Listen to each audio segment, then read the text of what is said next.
What's going on, everybody? Welcome back to BrodiePod, episode 13. It might be our unlucky episode. We have currently Matt is sick, and we are joined with our new, he's our stats guy. He's been around a little bit.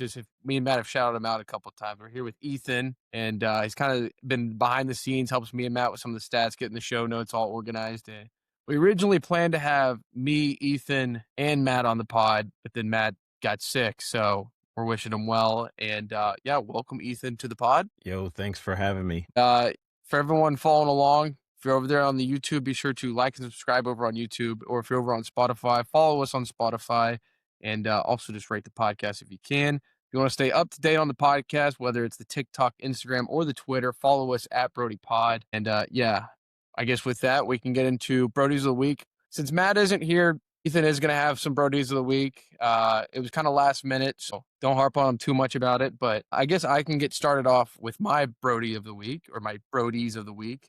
My first one is going to be hockey goalie fights are back, and specifically in Green Bay, Wisconsin, and a USHL Tier 1 hockey team. This is like the junior hockey teams before they go into the NHL or something. There was a goalie fight between Ryder Shohei, I'm not really sure exactly how to pronounce his name. There wasn't too much to go off of. From the Sioux City Musketeers, he took on Leo Henriquez of the Green Bay Gamblers, and it was an absolute electric goalie fight at center ring and I guess center ice. I'll put a video up of what it looked like, but there was just some great sportsmanship. It was electric. The goalies went at it. I don't know how you could have beef with someone from 92 feet away and think, it's time to scrap it out. But the rest of the boys were scrapping out. And so I guess they was pointing at each other and said, hey, let's go to the center ice. Let's throw down. And it absolutely delivered. Hockey goalie fights are back.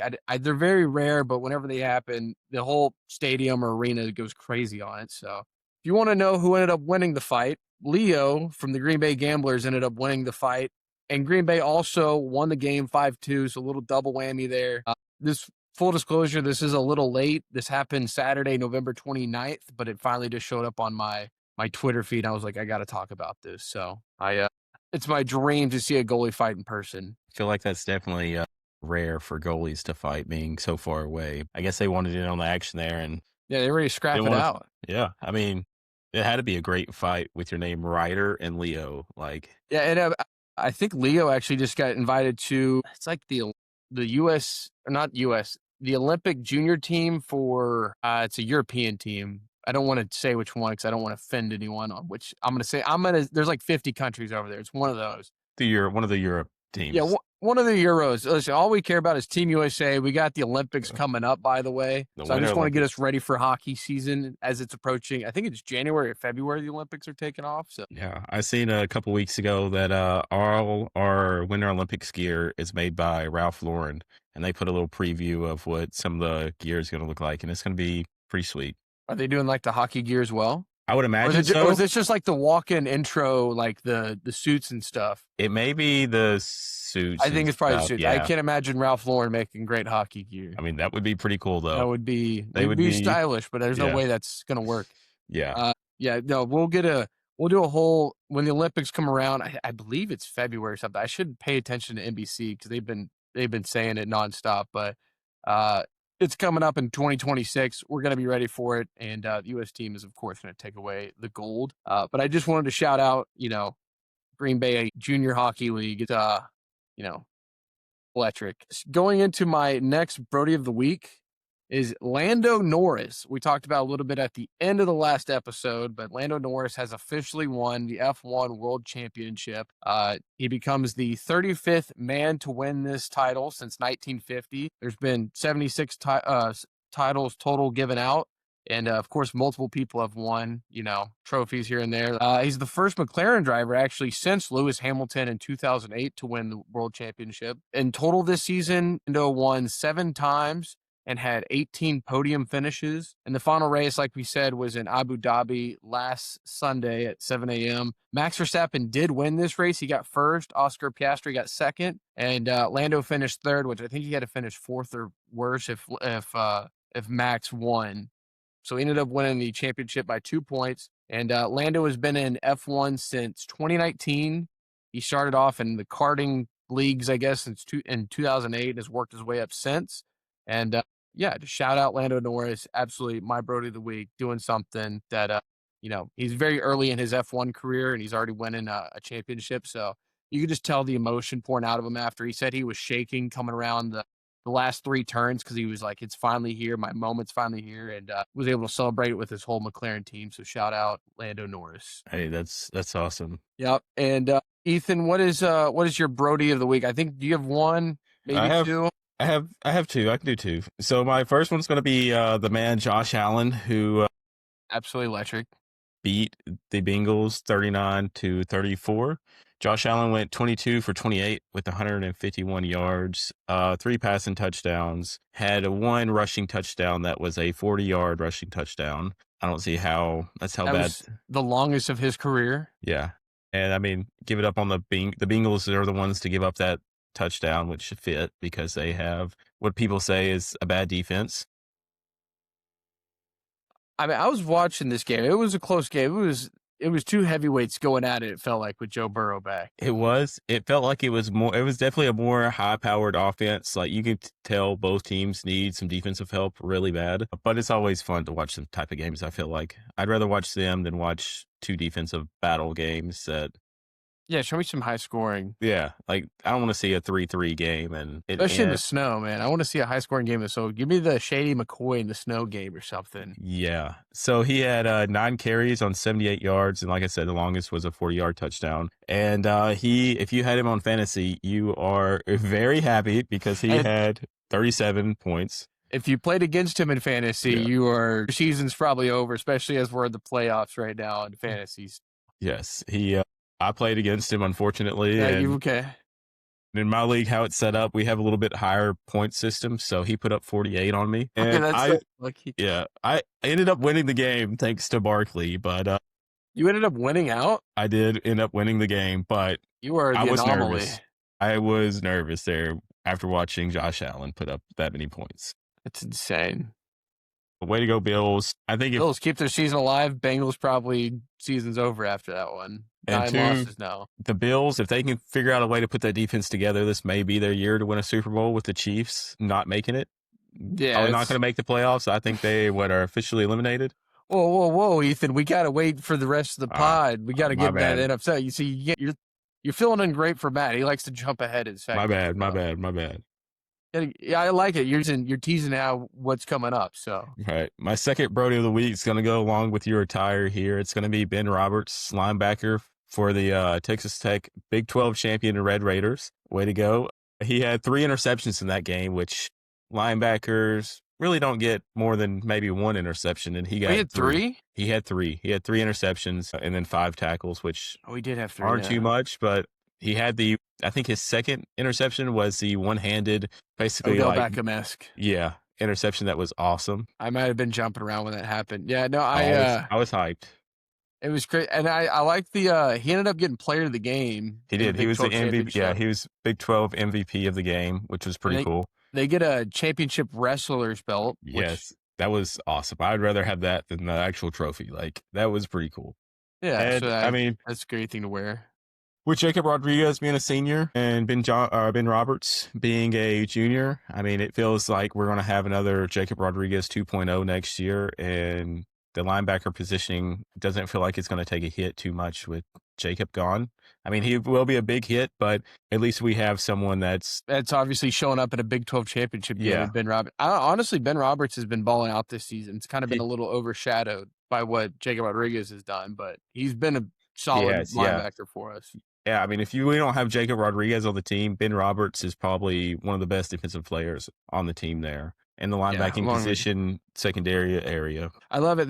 Don't get too ahead of ourselves, but Coach McGuire does call them the stash crew. It's just like 3 guys with mustaches. That's who I think that's, if you think of a linebacker, that's who you want back there. Oh, yeah. No, like their images are probably, you look at them and be like, oh, yeah. They almost look like triplets. Them are some bad to the bone dudes right there. Yeah. Like, I don't want to go up against them. Well, cool. I appreciate you shouting my shirt. Anyone that's listening, I got a Big 12 championship Texas Tech shirt and my Long Live the Mad Horse hat. I got to rock it Probably going to be livid in this for the next 3 weeks until the Texas Tech game. But with that, we will be done with Brodie's of the week, and we'll come back and talk some of the college football. Speaking of probably the softest team in all of college football. All right, college football has finally reached the end of the regular season, and the conference championships have now happened. Just a quick run through, refresher of what happened in these conference championship games. Happened last Friday and Saturday. So Tulane did take down North Texas 34-21. That game, I did watch it. It was a torrential downpour for the first half. And North Texas's running back got hurt on the first play of the game and was out the rest of the way. Tulane kind of put it up on them, and North Texas just kind of never really could get it back going. They almost came back at the end, but just were already down in a big deficit. So Tulane will be in the college football playoffs. James Madison beat Troy. Didn't really watch that one. That one was kind of just a beat down. I mean, that was for what, a seeding of in the college football playoffs. That Yes, only if Duke beats Virginia, which that did end up happening. Duke did beat Virginia 27-20 in overtime and had an interception to seal the game. And then we'll come back to Duke in a second. But congrats to JMU for making a conference championship. Made it to the college football playoff, which we'll get into. Georgia absolutely belt-assed Alabama 28-7. It was the first time Georgia's beat Alabama in the SEC championship. That is. So congrats to the Bulldogs there. And the crazy thing about that is that's basically a home game for Georgia too. Yeah, Mercedes-Benz. In Georgia, a couple hours away. And this is the first time they've ever beat Alabama and I think they played them 4 times. Yeah, Alabama was 4-0 against Georgia in the SEC championship before this game. So now it's 4-1 against Georgia, which is crazy. And Alabama had -3 rushing yards in this game. Actually insane. The Tide was not rolling at all. Texas Tech and BYU probably hand up. I'm wearing all the Texas Tech gear. Ethan, hand up as well. We're Texas Tech guys. Texas Tech took down BYU 34-7, and I'm not gonna lie, BYU scored on the opening drive of the game, and I was nervous. Yeah, I was too. BYU scored, and I was like, all right, because we didn't score for a couple of drives, and I was like, I was nervous. I could tell the boys were a little nervous. Don't let this happen. But then again, Tech went on to score 30-something 34 unanswered. 34 unanswered, and listen, this is why. Had the game ended after the first quarter, BYU wins. But this is why you play 4 quarters.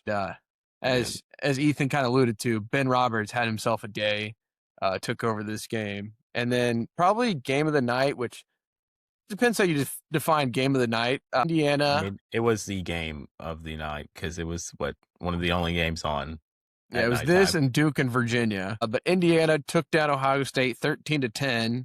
Yeah, that's the number one and number 2 teams in the country scored 13-10. It was a defensive battle, defensive slugfest. Ohio State had a chance to tie the game, send it to overtime, but their kicker missed a kick. I believe it was a 30-yard kick or something. Yeah, it went very far. It was me and Ethan could have gone out there and made it blindfolded, I believe. So possibly. I don't know. My kicking skills aren't that great, but I guarantee you, beating the number 2 team, I probably could have made it. I hate ragging on kickers, but because if they make it, no one really talks about it. If they miss it, it's the one thing that's talked about the most. Fernando Mendoza. We'll get into a little bit of the Heisman talk here in a little bit, but and then like we mentioned, Duke beat Virginia in an overtime game 27-20 and kept Virginia out of the college football playoffs. So we did get the bracket came out on Sunday. We got the bracket officially out. I will put the bracket up here along with the rankings that everything finished out at. So first round matchups, we have JMU at the 12 seed taking on Oregon, number 5. This game's going to be in Oregon. Which that should be an easy game for JMU. Yeah, hopefully JMU pulls us out and for no reason at all. But I know when they're playing in the second round. That would be crazy if they could. I don't see that happening, but I don't know. I haven't really watched much of Oregon this year, so I don't know how powerful they really are. I mean, I've watched a little bit. They're good, especially at Oregon. I believe probably should look at what the spread's going to be for this game, but it's a lot. No, at Oregon, I mean, that should be a walk in the park for them. Should be. See, actually, I have it right here. Oregon is a 21-point favorite, so don't count out the James Madison Dukes. It's not as much as I thought it probably would have been, so no, never know there. Anything could happen on any given Sunday. Next game of the first round, Alabama I said almost at Ohio State. Alabama at Oklahoma. Number 9 Alabama at number 8 Oklahoma. We got a little bit of a rematch here. Oklahoma did a couple weeks ago, go into Tuscaloosa, beat the Tide, and now Alabama kind of gets to return the favor. And you almost think, didn't get got kind of spanked a little bit against Georgia. Maybe that gets them right for going against Oklahoma. Now they kind of got a wake up call. I mean, yes, but Oklahoma has a pretty legit defense. Yeah, they got probably one of the top defenses, definitely probably in the SEC, even maybe a stretch in the country. But yeah, we've said on here a couple of times, like if Oklahoma's offense can just score a touchdown a quarter, they're going to win every game because their defense is that top. Yeah, their defense is really good. I'd say I'd probably give them being the favorite here, and I'd pick OU to win this game. I'm glad you said it. You're taking the underdog. The initial odds right now have Alabama as a 1.5 point favorite in this game. Yeah, we're definitely gonna roll with the Sooners. Yeah, I talked to an Alabama fan about this game, and they said, if Alabama beats Oklahoma, maybe they're back in, because after that Georgia game, they've kind of been distraught. They think this team isn't really going to do much in the college football playoffs. I mean, yeah, they got a little shell shock the first week of the season when Florida State put belt. Yeah, but then they took down Georgia at Georgia, probably the best win of the season for a team. So, I mean, Alabama's got the firepower. They got Ty Simpson back there. He didn't look good in the SEC championship, but neither did the rest of the team. Yeah. I don't think they really, I mean, this isn't a powerhouse Alabama team that we've seen in years where they have a first round running back, a first round offensive line quarterback, and a receiver or two. I mean, they have Ryan Williams, and that's really their best, probably superstar power. Jeremy Bernard. When Ryan Williams hasn't really been getting going the last couple of games, Jeremy Bernard has stepped up and been the target they go to a bunch. I only really know him because of he was my Brodie of the week. I think he was like my second overall Brodie of the week ever on the podcast. He's still been balling out. I don't know. I think Alabama's got a real shot at this one. They just don't have Oklahoma's going to be tough though at night. A threat of a running back there like they used to with. No, their starting running back got hurt. I don't know if he'll be back for this game. What's his name? Jam Miller. So we'll see. Hopefully, I mean Alabama. The fan I talked to also said there's like 2 5-stars on the bench, and they want them coming back, or they just aren't starting him at all. So just kind of redshirted them for next year, or I guess I don't know. I mean, Alabama's got plenty of 5-stars. Yeah, especially with all the heat that all the fans are giving to DeBoer. Like these first 2 seasons of him haven't been the hottest, is what Alabama fans would want. Any other team, he's perfectly fine. I'll tell you what, they need to take after that -3 yards in the SEC championship. They should just take Caden Proctor, the offensive tackle, line him up at running back for the whole game, and just let him go to town on IU. Hey, that would be fun to watch. What's the style? Was he like 6'7", 300-something pounds or whatever? Guy's an absolute tank. Next game here, we have Tulane, the Green Wave at Ole Miss. Tulane's number 11 seed. Ole Miss is 6. They did play earlier this year. What was the score of that game? Ole Miss beat Tulane pretty badly, 45-10. But Ole Miss doesn't have their head coach this time. Nope, he left. It wasn't like Lane Kiffin was out there, humming the ball for him. No, but I feel like he has having him there is a big, I don't want to say reason why they've done good, but I mean, he's a great motivator and stuff, but not having him. They have their offensive coordinator there still. He's coming back. They do, but how invested is he going to be in them? Like, he's already taken the LSU job. So, like, how worried is he going to be about Ole Miss and how well they do this game and on? Like, I'm picking Tulane to beat them. I was going to say, maybe beat them pretty bad. And maybe beat them pretty bad. You think Tulane's going to blow out Ole Miss? I mean, I think so. Ole Miss doesn't have their head coach and their offensive coordinator. That would be the ultimate fall for Ole Miss. That would be, Kiffin would be laughing hysterically in Baton Rouge watching that game. Yeah, Ole Miss fans might riot against him and go track him down or something. Ole Miss is a 17.5 point favorite in this game. So, I mean, it's for a G5 team getting in. That's pretty close. I will say people are upset. We'll kind of get into a little bit of I kind of hinted at it before in the previous segment, but Notre Dame, or they want some, other powerful teams like Vanderbilt or Texas were sitting there to come in instead of these G5 teams. I am someone that's going to die on the hill. I've said it a couple of times. Let these G5 teams in. We don't need more SEC teams in. We don't need more whatever power conference teams. We got plenty already. I think the SEC has, well, they got 1, 2, 3, 4, 5 teams in this playoff right now. We don't need more. You have the SEC season for a reason. If one of these teams wants to get in as a G5, they can go join a G5 conference. But there has to be a way for the Cinderella. I'm the one that's going to die on the hill for the underdog. I get that they want, because they think the SEC is the best of like conference. But if you're a Vanderbilt or one of these other teams that didn't make it, go join the ACC. Go join another conference that is weaker and go get in. Go beat them up and then get in and see how it goes. Like, they won't do that because there's probably the money, the TV deals in these conferences. But exactly. But I mean, don't worry about the money. If you won a couple national championships, money may flow your way, and then you can go and I will take 100 blowouts in the first round if it means eventually one of these teams pulls off the upset. I'll say that's why it's worth it.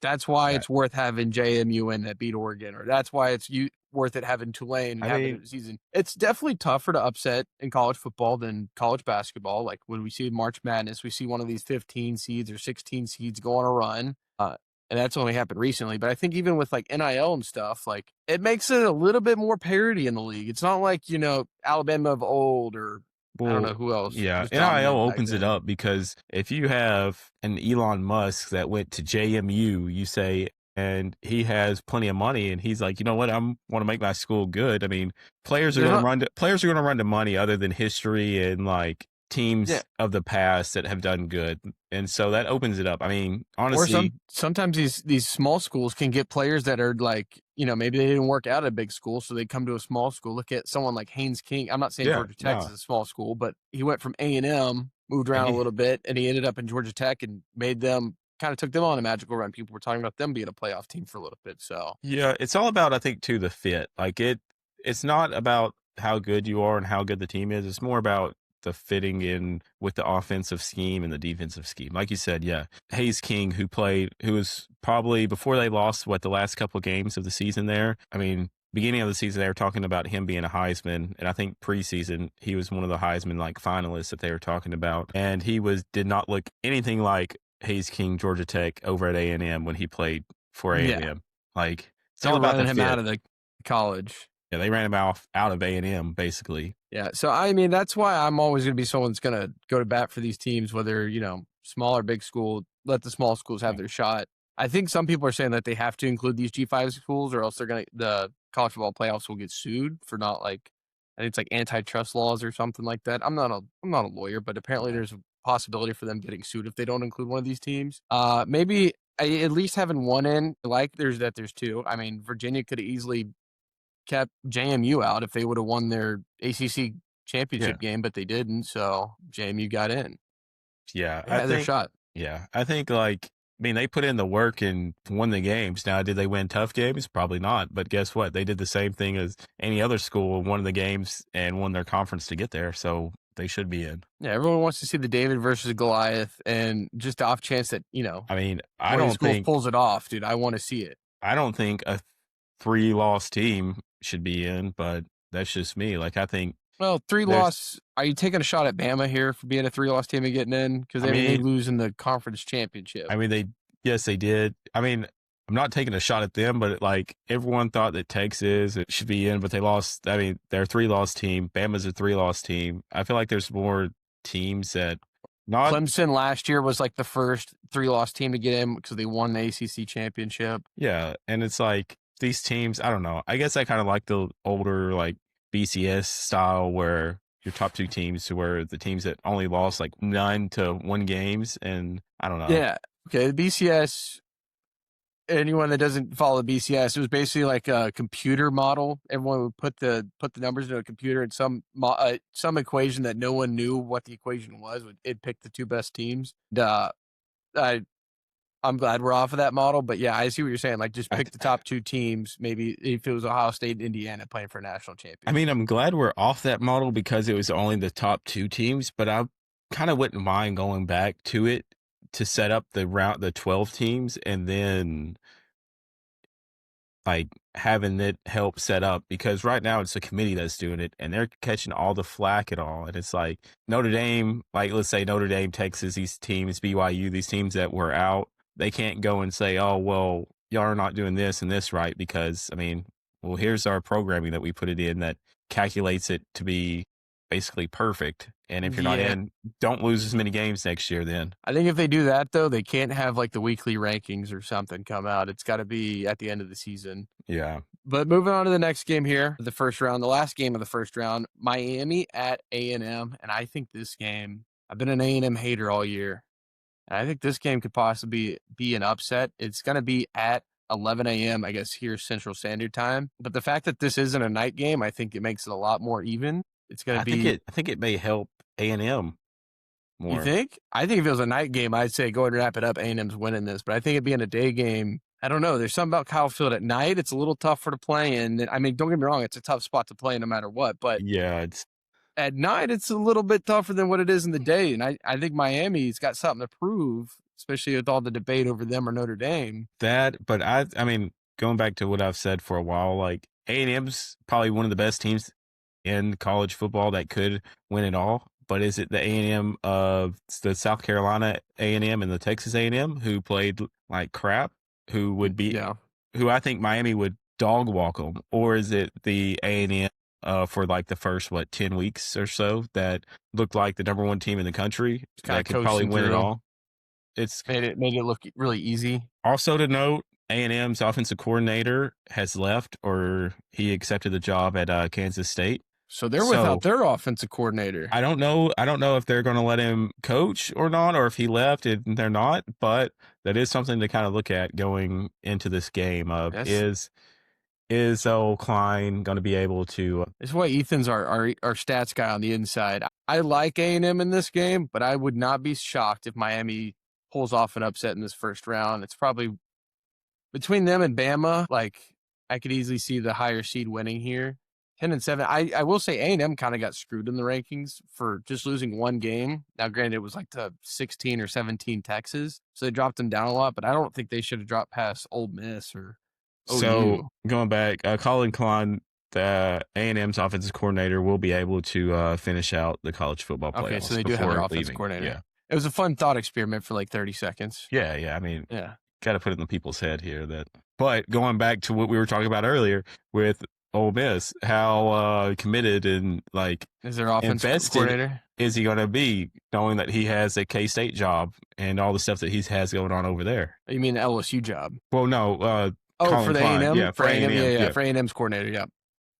I thought you're on Ole Miss's coordinator. I mean, him too.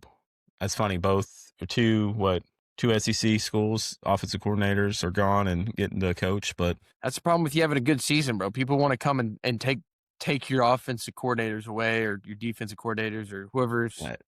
Obviously, the head coach is locked up, but I mean, that is coordinator isn't, and they obviously want to be a head coach. I think that college football needs to push it back to where you cannot accept a job, enter the transfer portal, or anything until the whistle blows of the national championship game, because it's not fair. It's not fair to these kids and schools that have invested money in them and then as soon as the season's over, as soon as you don't make the playoffs, or you make the playoffs, but the school's tired of waiting, you jump ship and then leave them high and dry and not finish out. Well, the problem is the by the time I think it's high school, they can declare for their college or national signing day is in December and early January. These coaches want to go ahead and get in front of these guys that are, they want to say, hey, I'm going to be at K-State next year. Hey, I'm going to be at LSU next year. This is why you should, come over here. But versus if you start college football playoff, I think the championship game isn't until January 19th.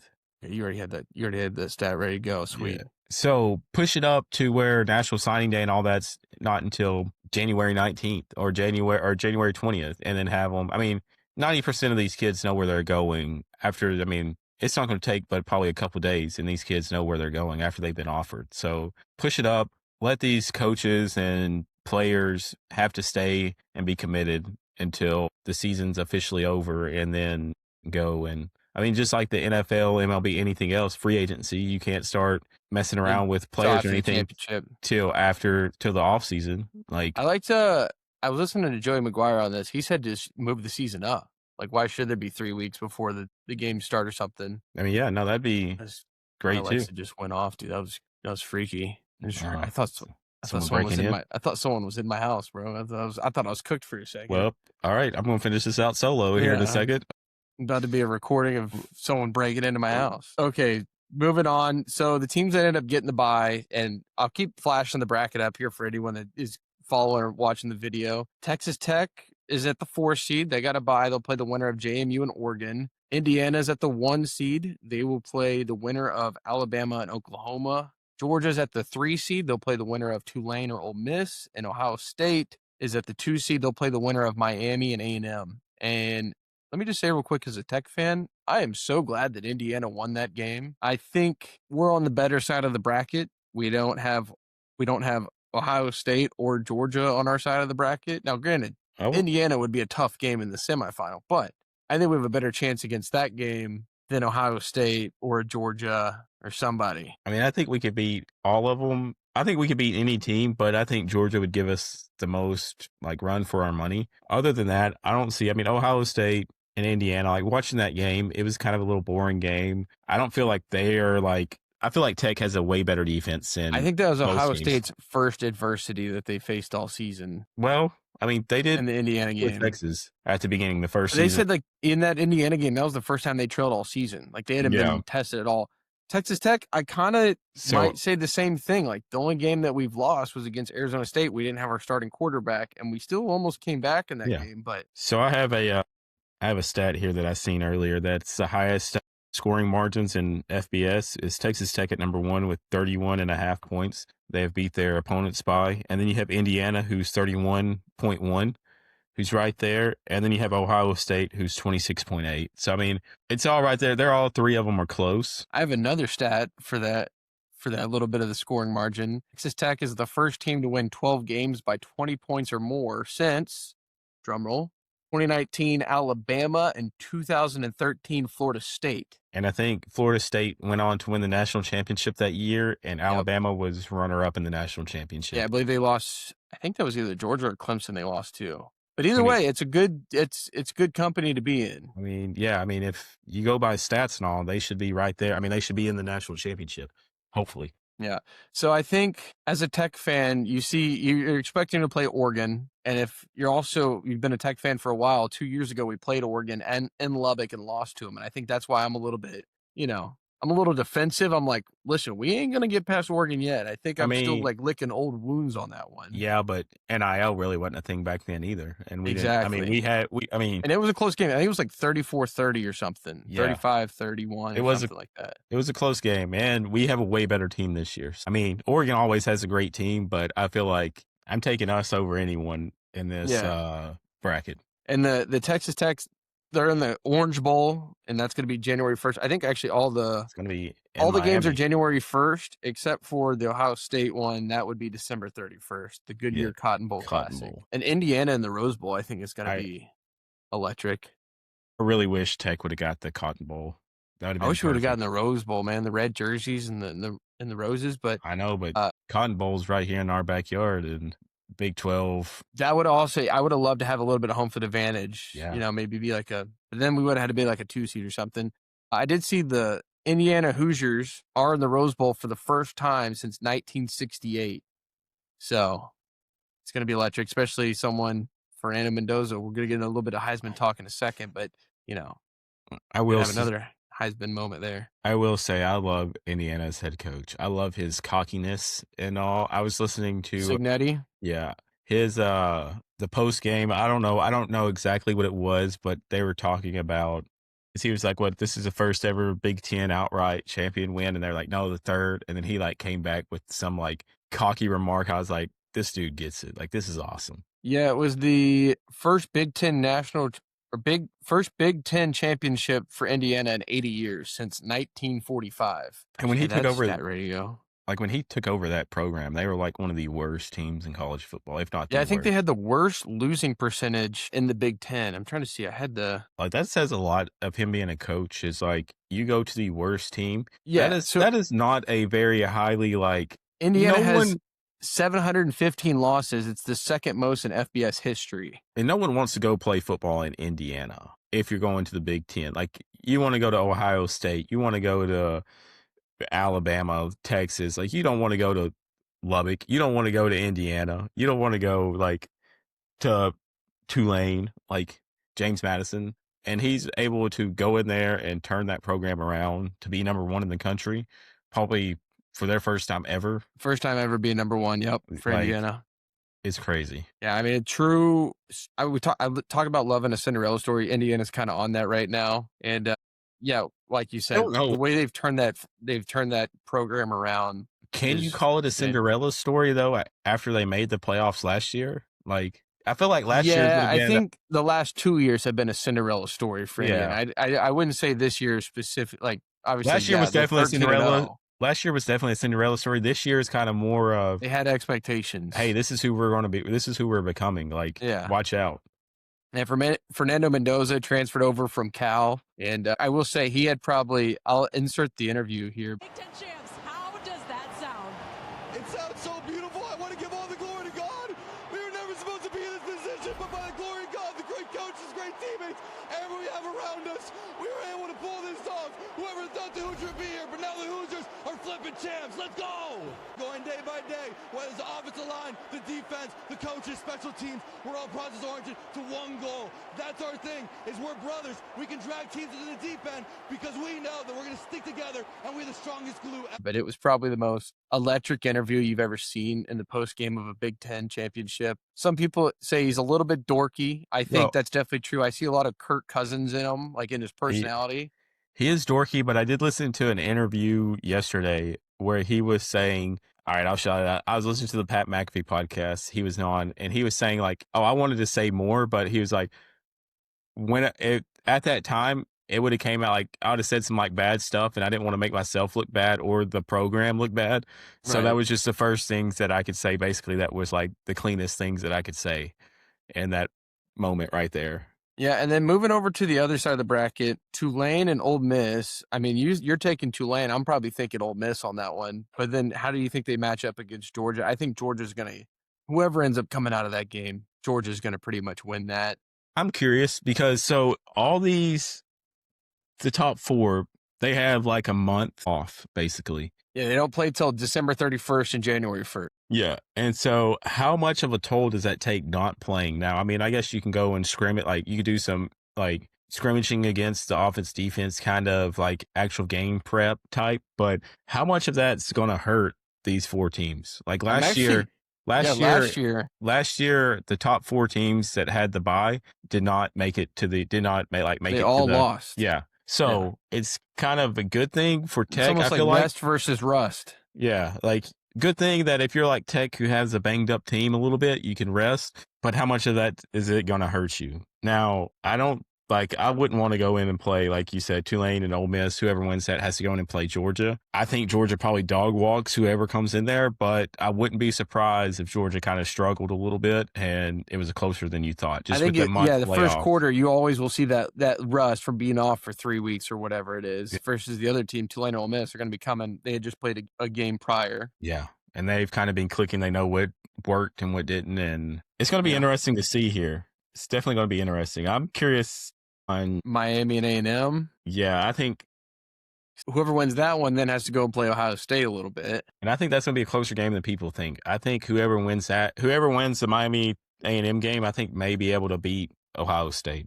Ohio State just hasn't looked that great to me this year. I mean, they struggled against Texas. They struggled against Indiana. I haven't really watched too much, but I was watching a little bit of the Michigan-Ohio State game. They did look decent in that game. I mean, Michigan came out and scored I think the first touchdowns or so, but Michigan they started off with a field goal and then they got that interception on Ohio State's first drive. And for a second, everyone was like, Ohio State's in trouble. But and then they kind of, rebounded, Ohio State's, they are a good team. They're number 2 in the country for a reason. And I would like to see Oklahoma's defense go up against Indiana. I think that would be, I think one of these top 4 teams is going to get upset. And part of me is scared to say it's Tech. No, don't say that. No, I don't think so. I don't think Oregon has that explosive offensive stuff like they I- used to. Like, I think they've kind of fizzled off with the NIL stuff, which I have to is be careful not to be in like my Texas Tech echo chambers where it's like, hell yeah, Red Raiders all the way. And I've kind of been talking to people that don't live in Texas that have just kind of been watching Tech. They're like, no, Tech's defense is good. I'm like, okay. yeah, Tech. I'm glad you guys are saying that because if I say that, I'm obviously biased. Like I went to Texas Tech. I want to believe that Texas Tech is going to do well. You're a homer. I'm definitely I'm wearing a Matador hat and my Big 12 championship shirt on the podcast. I'm rocking with Tech all the way. My bracket's gonna have Tech winning it. Oh yeah, no, definitely mine is too. Now but I am nervous. If you're a Tech fan just from the last 20 years, you're nervous. I'm not nervous until they get to the national I think they can beat Oregon. I mean, I know they can beat Oregon. Now it's how well the offense plays. I think they could beat Indiana or Alabama, Oklahoma, whoever wins that one. I think they win that one. Now, the tougher one is going to be, does A&M or Georgia make it? And how tough is that going to be? I hope it's not a Texas Tech A&M national championship. I'll have so much anxiety that game. I hope it is, though. And I hope Tech destroys him because of our buddy Gage. I hope he... Shout out Gage. Because he's going to eat every word that he said about Tech hasn't played no one. Yeah, full disclosure, we might have a couple group messages where we've riled up some of the A&M guys a little bit. Yeah, we may have bullied some A&M guys, but guess what? It's all for fun. Maybe a little bit. And there might have been some A&M fans that were upset last podcast. I had Texas as my Brodie of the week. Yeah, we've been taking shots at them all year. I've been the biggest A&M hater. Like I said, my hate's recently transferred over to OU just because of the one fan I ran into that was just annoying. Yeah, I'll be interested to see. I'm just so happy to finally have the bracket. Like I think every day I've woke up this week, I'm like, Texas Tech's a 4 seed, and we got to buy in the playoffs. Hell yeah, let's go. And then I'm also kind of like, oh shit, like it's like you're gonna play someone good. Like there's no more of this. Oh, you didn't play anybody. I mean, everyone's said it about anyone this season. People said Indiana didn't play anyone until they played Ohio State. People said Ohio State didn't play anyone until they played Indiana, or maybe Texas the first game. But honestly, like the first game of the season, there's always so much you never know. I mean, I will have to say I'm a big Texas Tech fan, but the Big 12 really didn't play that great. I mean, Tech really hasn't played anyone like that great. Everyone hyped up BYU, and BYU, the only team that they played that was relatively good was Utah, and that was a close game. And then Utah game for Tech was a good one. Like Utah's a 15 team in the country, beat Houston. Houston's 21 in the country. Like they've played some competition. It's just you haven't played anyone in the top 12 yet. They have, but the problem is they haven't played. I guess you played like they're not 12. Their non-conference schedule wasn't that like Arkansas, Pine Bluff, Kent State, Oregon State, where there are non-conferences. Which I mean, obviously we'll get into it here in a little while that the committee didn't. Strength of schedule really doesn't matter, but I mean, so a lot of teams are going to play teams like that. But I would like to see them go and play a top 10, top 5 school non-conference just to kind of see where we're at. Because I feel like we could definitely beat them, but I would just like to see where we stacked up at against. I say if you're going to do a non-conference game that's going to be a big game like that, put it later in the season once your team's worked into the offense. Because like the first couple of weeks of college football, people are still like implementing stuff into their offenses. But it's like an offense with a hand behind its back. Like it's not going to be strong. Normally those games are more defensive. I think we saw it with Ohio State and Texas. That game was 14-7. But that's where I disagree with you at. I think you put them at the beginning, and then you have more of a like, hey, it was the first game of the season. You know, what do you expect? Like, if like you have that to buffer with, like with the Ohio State, Texas is like, yeah, we lost to the number 2, but that was the first week of the season. Look at what Arch and our team did back half of the season where we looked dominant. Dominant until you played Florida or somebody. But I guess that's if you lose early, the committee will reward you for losing early. And by the time it comes around, it's kind of almost what have you done for me recently? But if you're someone like Texas, who was in that boat, they lost early, and then they had a slip up in the middle of the season, and then they lost to Georgia that put them at 3 losses and kind of took them out of everything. But I feel like it's kind of devil's advocate the other way. Like, I feel like if you have a loss early, you have more time to bounce back from it and build up from it than if you had mid to late in the season where it's like you don't have as much time to bounce back and all. But I'd like to see what people think, though. Put it in the comments and who's right, beginning of the season or end of the season with a loss. I guess, do we want to get into our next thing here, which is Notre Dame football? Let's get into it. So there's been a little bit of controversy going around. By the way, this podcast is going to be a little dominant college football heavy just because we're in the playoffs now. And NFL, we'll get a little bit into it, but we got to talk about Notre Dame. And they ended up being left out of the playoffs. And they cried about it, let's be honest. They cried about it. They are upset that they weren't in the college football playoffs. So upset, in fact, that they have now opted out of the Pop-Tart Bowl. And, I think if you opt out of a bowl, I think you cannot be bowl eligible or college football playoffs the next year, I think is what they should do. I think, honestly, I'll put the statement that Notre Dame put up that said, I can just read it. Let me just pull it up real quick. So it says, as a team, we've decided to withdraw our name from consideration for a bowl game following the 2025 season. We appreciate all support from our families and fans, and we're hoping to bring a 12th national title to South Bend in 2026. Signed, the 2025 Notre Dame football team. Which I seen a report that they said a lot of the players came to the coaches and said that no one would really be playing in the bowl. They were getting ready for the NFL and all this stuff. But I'm still, and then just don't take it serious and play your second string guys. I've been seeing the thing going around is if you want to win a national championship in 2026, it would be great for that.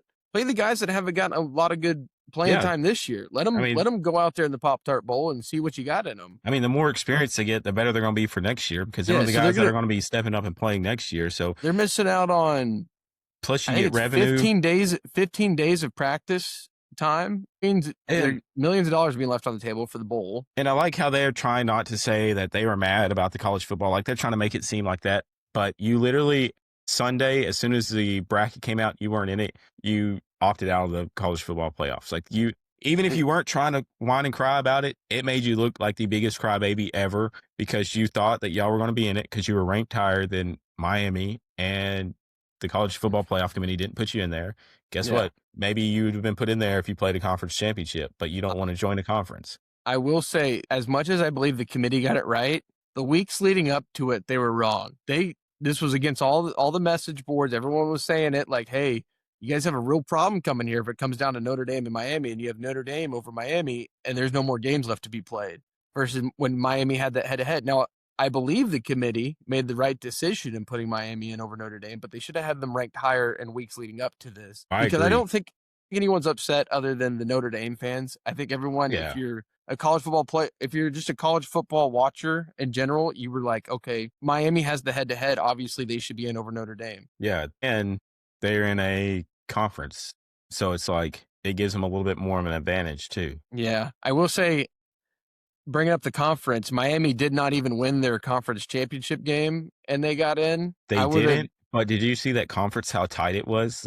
I'm pretty sure everyone in the conference was in the running to be in the conference championship all the way down to the final whistle, which was crazy. The tiebreakers were insane for what the ACC had to go through, but that's why I was saying, I would have been completely okay if the committee would have left out Miami and Notre Dame altogether and put BYU in. Had BYU, I don't know about if BYU would have played close to Tech and not gotten blown out, what I say it was 34-7. Yeah. Had that game been a little closer, let's say 28-34 or something like that, BYU would be in. Yeah, but I think they lost by such a margin that the committee was like, okay, we have to bump them out. And they were already on the edge. They lost by a margin twice, but like Kalani said, Bama that got walked in their SEC championship. Now, obviously, you can't. With other SEC teams already in, they kind of had to have both of those teams in that were in the conference championship. But people were talking about the Big 12 being a one-team conference anyways. I think I would have put Vanderbilt over Miami in. Vandy, they were, a 2-loss team? 2-loss, yeah. Lost to Texas and Alabama, I believe. Yeah, and so the rankings, I can put those up as well. It's Notre Dame 11, BYU 12, Texas 13, Vanderbilt 14. They had Texas over Vanderbilt just for the head-to-head, even though Texas was a 3-loss team. So I think that's what kept Vanderbilt out of it. But, I don't know. I don't like the way that Notre Dame went about opting out. It's so soft. At least wait a few days. And, because they're not the only team. They're not the only team that's opted out. There's been 10 other teams that have opted out. But the way that Notre Dame had opted out right after the college football committee came out with the bracket and all, it just showed that you're just pouting about it. Why? They almost were expecting to be out by how fast they had that. Yeah, they knew deep down, they knew, and they're like, all right, well, as soon as it's over, just tweet it out and we'll be done with it. Yeah, but I did see the. By the way, for anyone that doesn't know this, and this blows my mind every time, Notre Dame is in the ACC and 24 other sports. football is the only sport where they're independent on because they have their own TV deal with NBC. Like, you already have 24 other sports in the ACC. Why not go ahead and have your football team join? I think they joined them for a little bit during the pandemic. Yeah, they did. Like, it's possible. And the fact that they didn't, that hurt them because they could have easily probably won the ACC with their record the way it was. They definitely could. They would have been in, and they would probably been in as a better seed than what is Miami? Miami's 10-2 as well. They're the 10th. Miami's teams. Miami's the 10th seed in the bracket. I mean, they could have been the 6th seed, took over where Ole Miss was. Like, if you're in a conference, that helps you out tremendously. Yeah. And you don't have to be in a great, I mean, come join the Big 12, where it's the only team you'd have to be fighting with is Tech. And then you're in, because both them teams make it in. Well, for right now, it's Tech. But, I mean, the Big 12 has been won by a different team ever since Texas and Oklahoma left. But that's all right. They ain't got NIL now. I don't TCU, care. Baylor, Arizona State. I mean. Actually, I think Baylor beat Oklahoma for it, but I'm kind of I'm curious to see if they join a conference once this kind of calms down before next year. Well, apparently, there's something coming out saying that if in the next couple years, if Notre Dame is just in the top 12, they'll get in immediately. No, I saw something. I don't believe that's true. I don't think so because is it just Notre Dame or is it anyone in the top 12?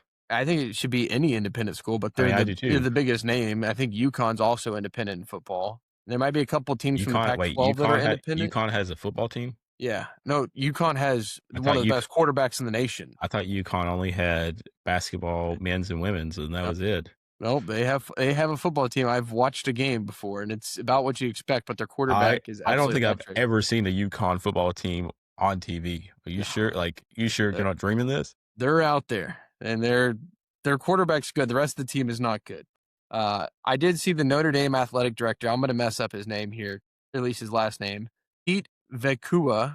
I'm definitely going to mess that one up. But he said the ACC did permanent damage to its relationship with Notre Dame on the Dan Patrick Show. Talking about the ACC, apparently they had said some things, putting out there because they were defending Miami, why Miami should be in over Notre Dame. They put some stuff out. It's almost like the last week was just like people Notre their Dame case. So Notre Dame is so soft that people can't have this freedom of speech and talk about whatever they want on their own show, and it's gonna come on, grow up, Notre Dame.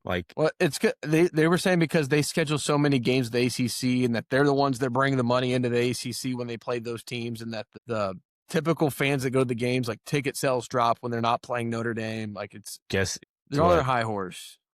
Notre Dame, you're not getting no money, revenue, or anything because guess what? You're not in a conference or in the playoffs this year. I'll be honest, man. If Notre Dame wanted to act like this, like throw their little hissy fit about not being in the college football playoffs, like honestly, kick them out of college football at that point. I like your idea of like you're not bowl eligible or college football playoff eligible. Now, granted, there's 10 other teams that would also then not be college football playoff or bowl eligible. But still, I mean, for the integrity of the bowl games and the tradition that's been around forever, like if you opt out, I don't care who you are. If Tech opted out, then I don't think they should be eligible the next year. Like, I think you should not be eligible the next year because that takes away from college football and the tradition of it. And I worry that this is going to change college football to where it's going to be moving forward. Teams are going to, there's going to be a lot more stuff like teams opting out now. Notre Dame's kind of set a precedent, we said, there's other teams that do it, but they're the biggest name that did it. But where it's going to be college football playoff or bust. Like if we don't it's going to start treating it like the NFL. If we don't make the playoffs, then just go home. We don't even care to play in a bowl game. Yeah, we're just going to tuck our tail between our legs and hopefully be better next year. And I feel bad for, maybe the seniors.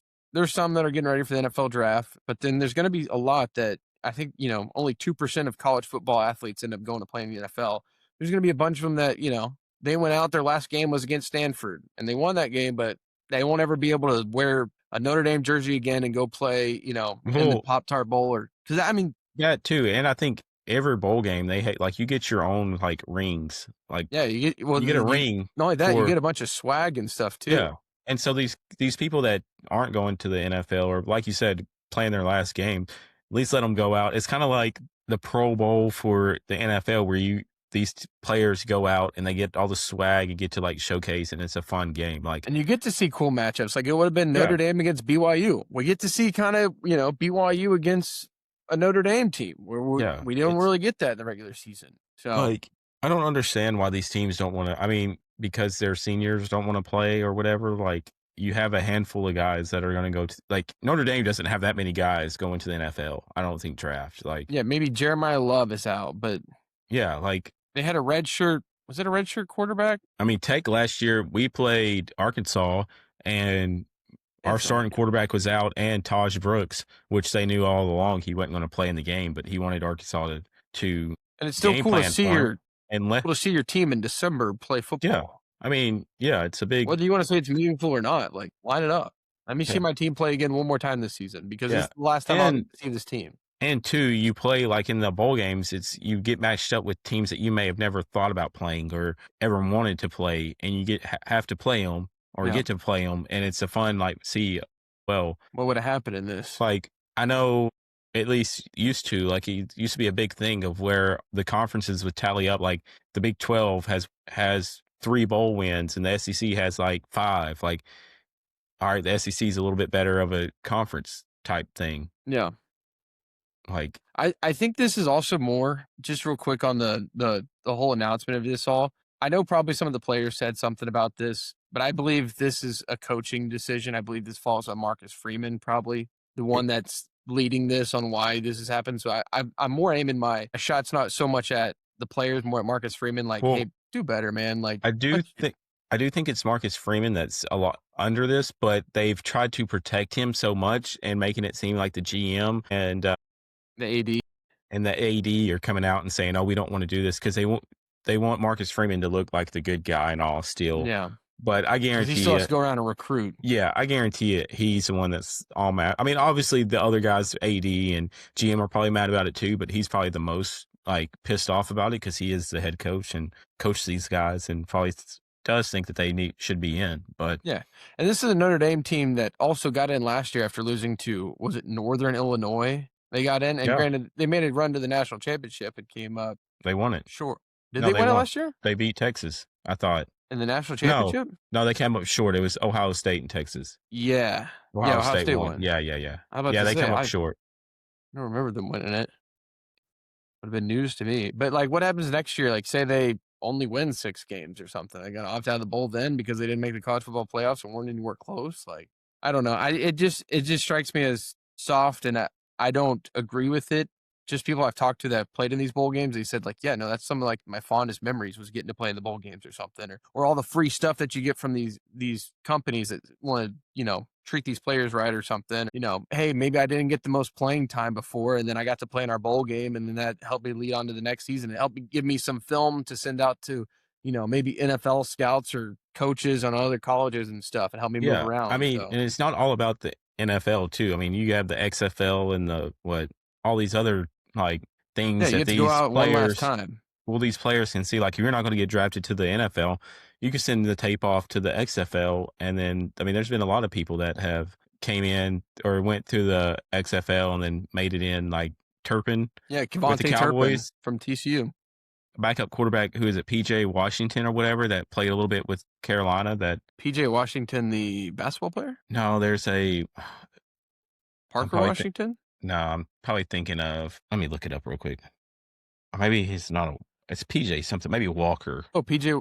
I'm thinking of PJ Walker. I bet Washington, Walker, both PJs both start with. Yeah, it's PJ Walker that I'm thinking of. Okay.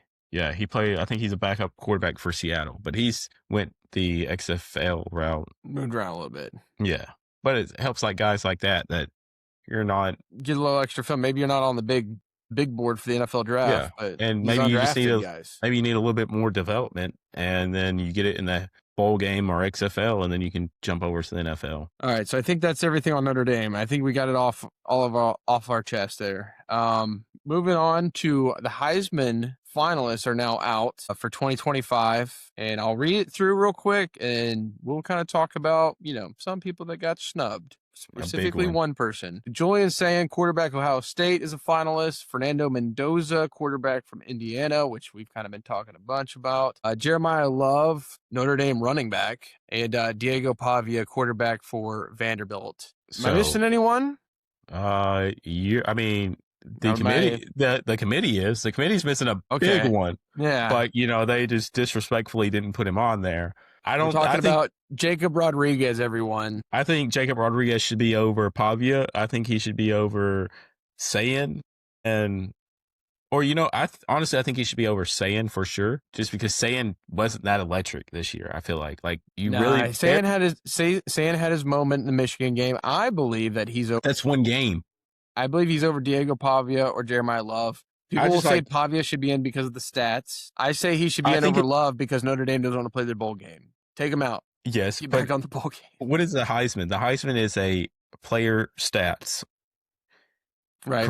And so if and you got to be on a winning team. Like stats and being electric. I feel like an electric person. Like Pavia only there because of like how much all these celebrities and stuff like him. Like he's got his name out there. Like he's hanging out with Theo Vaughn. He's going to UFC events and stuff. That's why Pavia's on here. And he's a good quarterback. Yeah, I mean, if you're going just based off quarterback and passing yards, Drew Mestemaker would be number one. Why isn't he on there? He led Diego Pavia's North Texas. He led North Texas to a great. I mean, Fernando Mendoza's passing yards, he has the worst passing yards out of the three quarterbacks here. Yeah, but Mendoza, I don't think has had to play in some of the fourth quarter games when Indiana's been blowing people out. I mean, I get that, but it's player stats. So I mean that should hurt his Heisman. I mean that shouldn't. He's also leading in passing touchdowns with 33.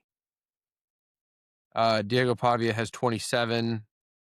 But yeah, you're right. The yards. So he doesn't have the yards there. And I feel like that's the biggest thing. I mean, I don't know. I feel like they should just looking at passer rating. Fernando Mendoza's at 181.4 at second, behind Julian Sayin at 182.1. So Julian Sayin, has one stat that's number one, and he's a Heisman finalist? Yeah. And also on a winning team, Okay, Jacob Rodriguez had more forced fumbles and probably turnovers than half the college football playoffs. And he's on a winning team. Yeah. I don't understand. They might as well just call this the Offensive Player of the Year award. Because it's even not, Travis Hunter had to play both sides of the ball last year. Because it's not the best player in college football. Because one of the best players in college football is Jacob Rodriguez, who got snubbed out. You can't tell me it's the best. It's the best individual award because Rodriguez is one of the best defensive players. I mean, he's better than Mantateo. Mantateo was a finalist, but guess what? Mantateo had a fake girlfriend that blew up that made him be a finalist. Obviously, so maybe he shouldn't have showed Emma too much and been like, hey, I got a girlfriend, but no one's ever seen her. Yeah, I think one of the things, and we talked about this a little bit, but one of the things that hurt him is David Bailey, defensive end for Tech, is also getting some votes for Heisman. So I think if you have two players that are on the same team up for Heisman that can steal votes from each other, and I believe that's probably what happened here. But I want to say, what is this? Jacob Rodriguez won the fan vote. I would have thought the fan vote gets at least you two as a finalist. Why even have the fan vote? Exactly. That's what I was about to say. Why do we have this? What is this fan vote for? Just to see who they're not going to put in? Yeah, just for people to get their hopes up on someone. I will never do the Heisman fan vote ever again, no matter who's on there. I'll do it for my guys, but because obviously, it doesn't mean anything. It's just a waste of time. It's just a waste of time and he didn't just barely win the fan vote; he blew the fan vote out of the water. He would, obviously, it's just a waste of time because it means nothing. Yeah. I would love to have a chat with college football, whoever does this, and be like, tell me your reasoning. I want to know who's on the voting committee. I believe it's there's certain people. I believe it's media members. The Heisman voters include approximately 920 electors, 870 college football media members, divided into 6 regions, 57 living Heisman winners, plus a single fan vote. Okay, so the fan vote counts as one single vote out of the 920. So we didn't have out of 920, our region, Texas region, South region, they must not have had. It must be all up north. The numbers won't get revealed until after the Heisman Trophy is presented, but I'd like to see. So it is media members. There's 870 media members across the country that have a vote. Yeah, but they normally stay very secretive about their vote. But none of them in the South, obviously, because there's probably some in the South. It's just maybe 2, because I'm pretty sure everyone in the South or the lower region would have voted Jacob Rodriguez because of how well he's playing.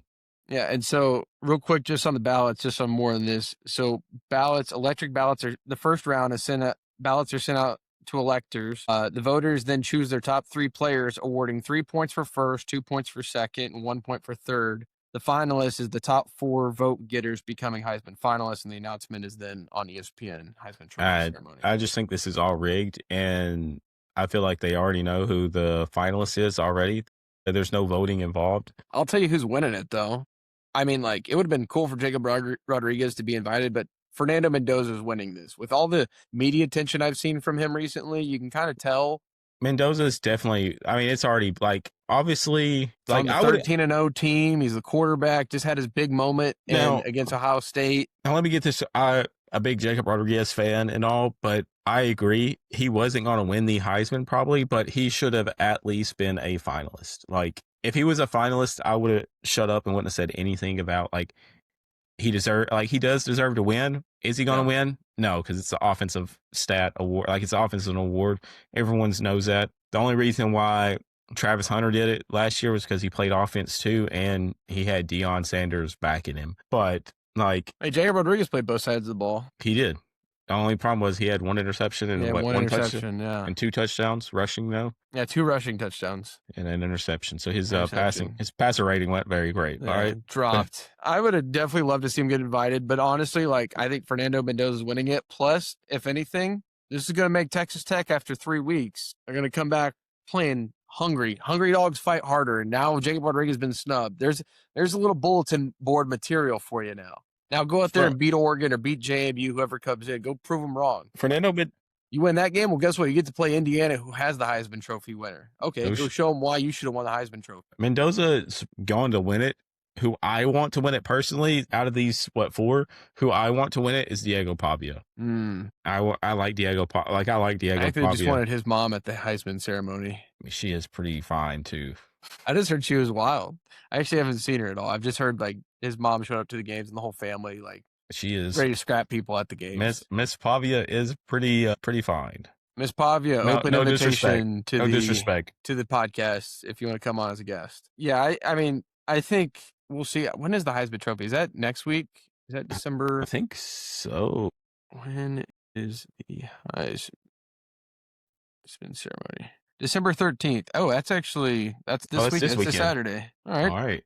So I guess we know. We don't have to wait. We'll know next week who the Heisman winner is. I mean, we already know who's going to win it, but yeah, everyone on here needs to pump up Diego Pavia to win it, though. Yeah. Do you have speaking of just J-Rod real quick, do you have the awards that he won? I do. He won the Buckus, the Buckus Award, which is the best linebacker in college football, in the nation. And then he won I'm just going to say the first name, the Bronco Award, because I do not know. I don't want to mess up that last name of it. It's the nation's most outstanding defensive player and award. Not at the Heisman Trophy ceremony. So the most outstanding defensive player and best linebacker got snubbed, but the Heisman's not an offensive award. Most certainly is. Just putting that out there. Real quick, where do we want to go next with this? We want to do bowl projections or no. Let's do let's touch on this a little bit. Matt Campbell is going to a new place. He will be in Penn State. Yeah, Matt Campbell, former head coach of Iowa State, goes over to Penn State. They finally get their guys, what they've called it, and Matt Campbell is going to be it's an 8-year deal worth $70.5 million. And he has some perks that came along with it. The perks include 55 hours a year on a private jet, 2 courtesy vehicles, a guaranteed buyout of 100%, a 1-year extension for making the college football playoffs, and a 2-year extension for winning the college football playoffs. Now, him being at Iowa State, I watched him coach a lot, playing tech and all. He is a great coach. I don't think this is Penn State's quote-unquote guy that they wanted. I think they were running out of time and running out of coaches, and they had to pick one, and he was the best available that wanted to leave Iowa State. I mean, which is crazy. I did not know he was even on the table of leaving Iowa State. I don't think anyone did, but with how bad of a season they've had in the last, 2 seasons, they haven't been that great. Although he did win the Big 12 a couple years ago, I think maybe once or twice. Was that with Brock Purdy? Brock Purdy, yeah. And I feel like even later on, they won one. But don't get me wrong, Penn State, him going to Penn State is going to be great. I did hear of rumors that they wanted BYU's coach, Kalani. They were trying to get him Penn State was, I and heard Kalani like a little rumbling on and that. Kalani shut that down pretty quick because he did not want his team to hear all the noise and fear of him leaving before the Big 12 championship game. And I think the day of the Big 12 championship game or a little bit before, he got an extension, and that's great on BYU because he's a great coach. Yeah, I think Kalani is a good coach. I think, originally Penn State, it seemed like every time they had a head coach circled and they were ready to go after him, he would sign an extension with his team or something. Or he went somewhere else. But Matt Campbell, I think, is going to be a great coach, especially coming from Iowa State. He's used to coaching in the cold weather that, Penn State's going to be playing at. I think he fits in with the Big Ten perfectly. I think so too. And he's going to make them competitive. I mean, what he did at his time with Iowa State and all, winning Big 12 championships. I mean, they had some of the best teams in like college football there for a little while with his run. I mean, they were up ranked top 10 or more, and doing that in like Iowa State, I feel like it's pretty hard. I feel like that's one of them. I feel like a lot of the Big 12 teams now, it's like no one really wants to come coach there, play there. And if you can go in there and actually do good and turn it around, then you're a damn good coach. Was there any other coaching hires that we missed?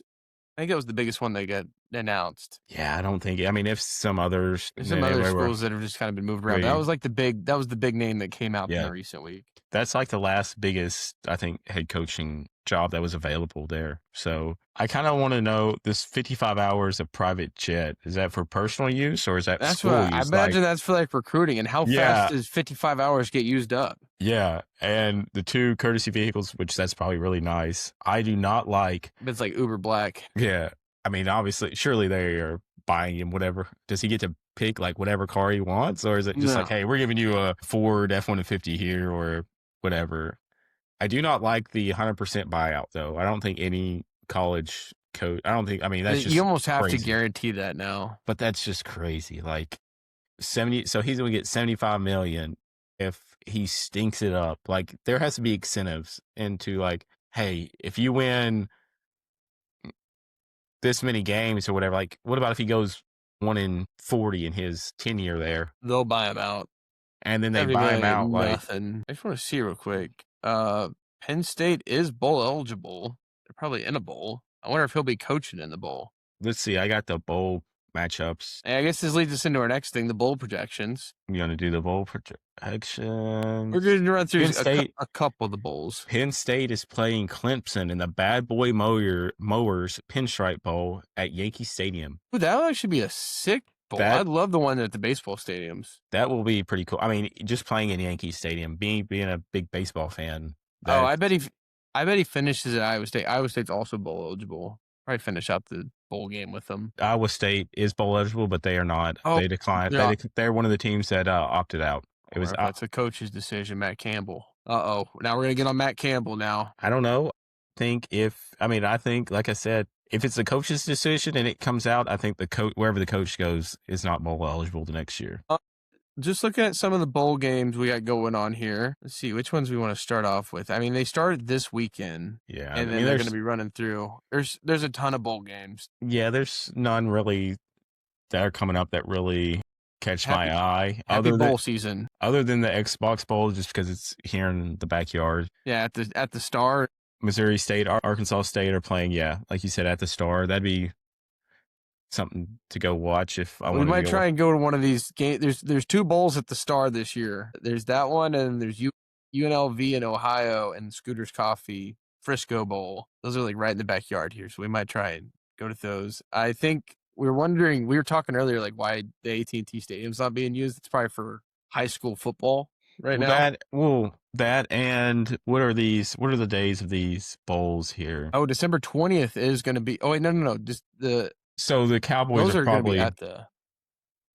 I don't know when high school football, but the Cowboys are still in season, so they probably don't want to have a chance of messing anything up there. Yeah, because they probably have to change the turf and everything. Yeah, especially I guess with these, you don't need a big stadium for that. No, I mean Missouri State, Arkansas State. It's not far from either team, so they may actually travel well. Ooh, you're right. The Cowboys do have a home game on December 21st. Yeah. That's probably why. So UNLV in Ohio, you're probably not going to get that many people traveling unless they're like really diehard fans or of course family is coming. I feel like it's just a little bit far of a drive, especially when is it 23rd, a couple of days before Christmas. Like I don't feel like you're going to have that many people coming out. Yeah, and I mean the Star's nice. It's a nice facility over there. It is. Just looking at some of the Pinstripe Bowl, the Bad Boy Mowers Pinstripe Bowl, Penn State and Clemson. That's going to be at Yankee Stadium. I'm excited for that one. That's going to be a cool one. I'm definitely watching that one. That's what day is that?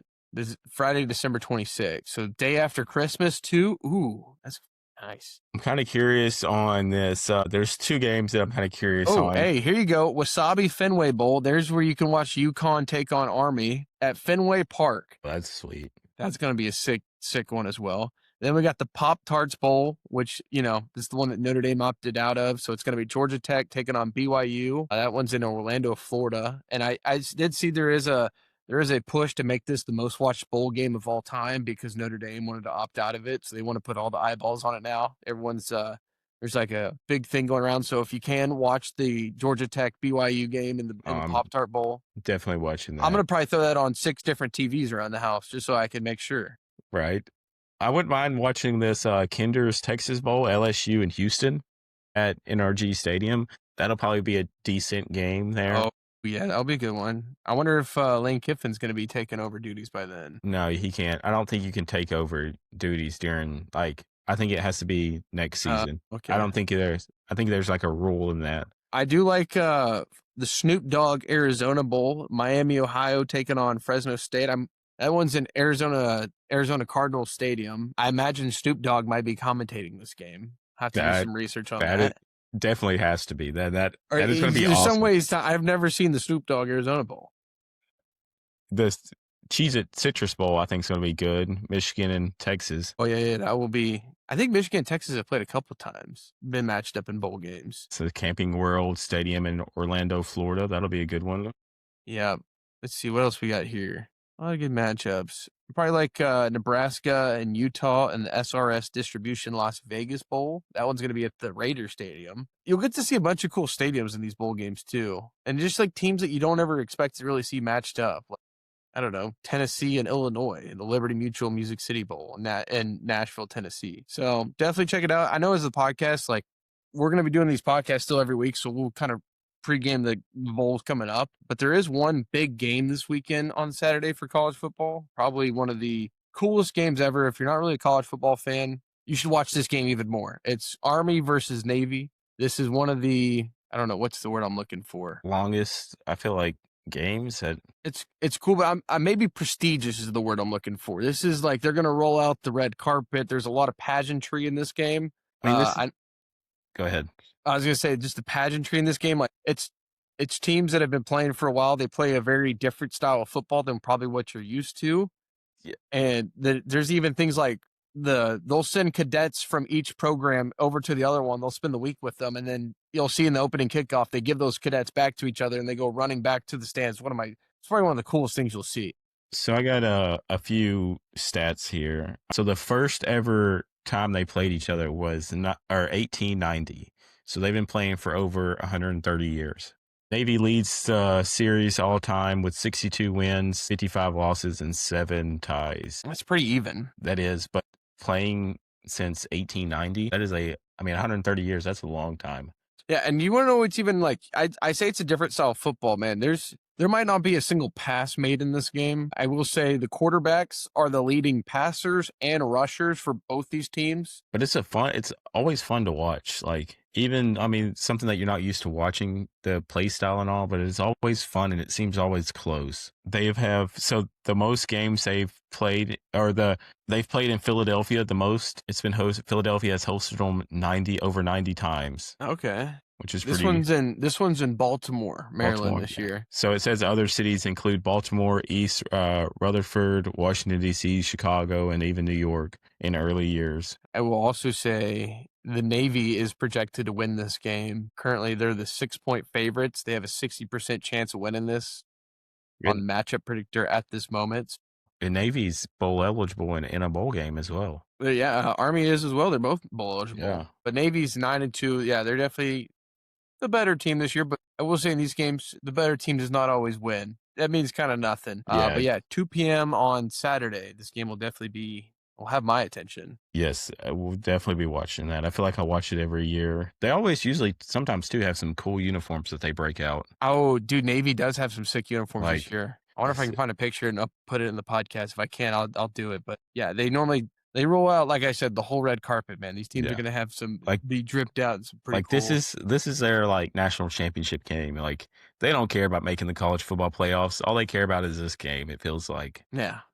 It always differs on which team's better that year. But yeah, if you have any, servicemen or women in your family, they probably have a thought on this game. Ask them who they're going for. They'll either say, go Army, beat Navy, or.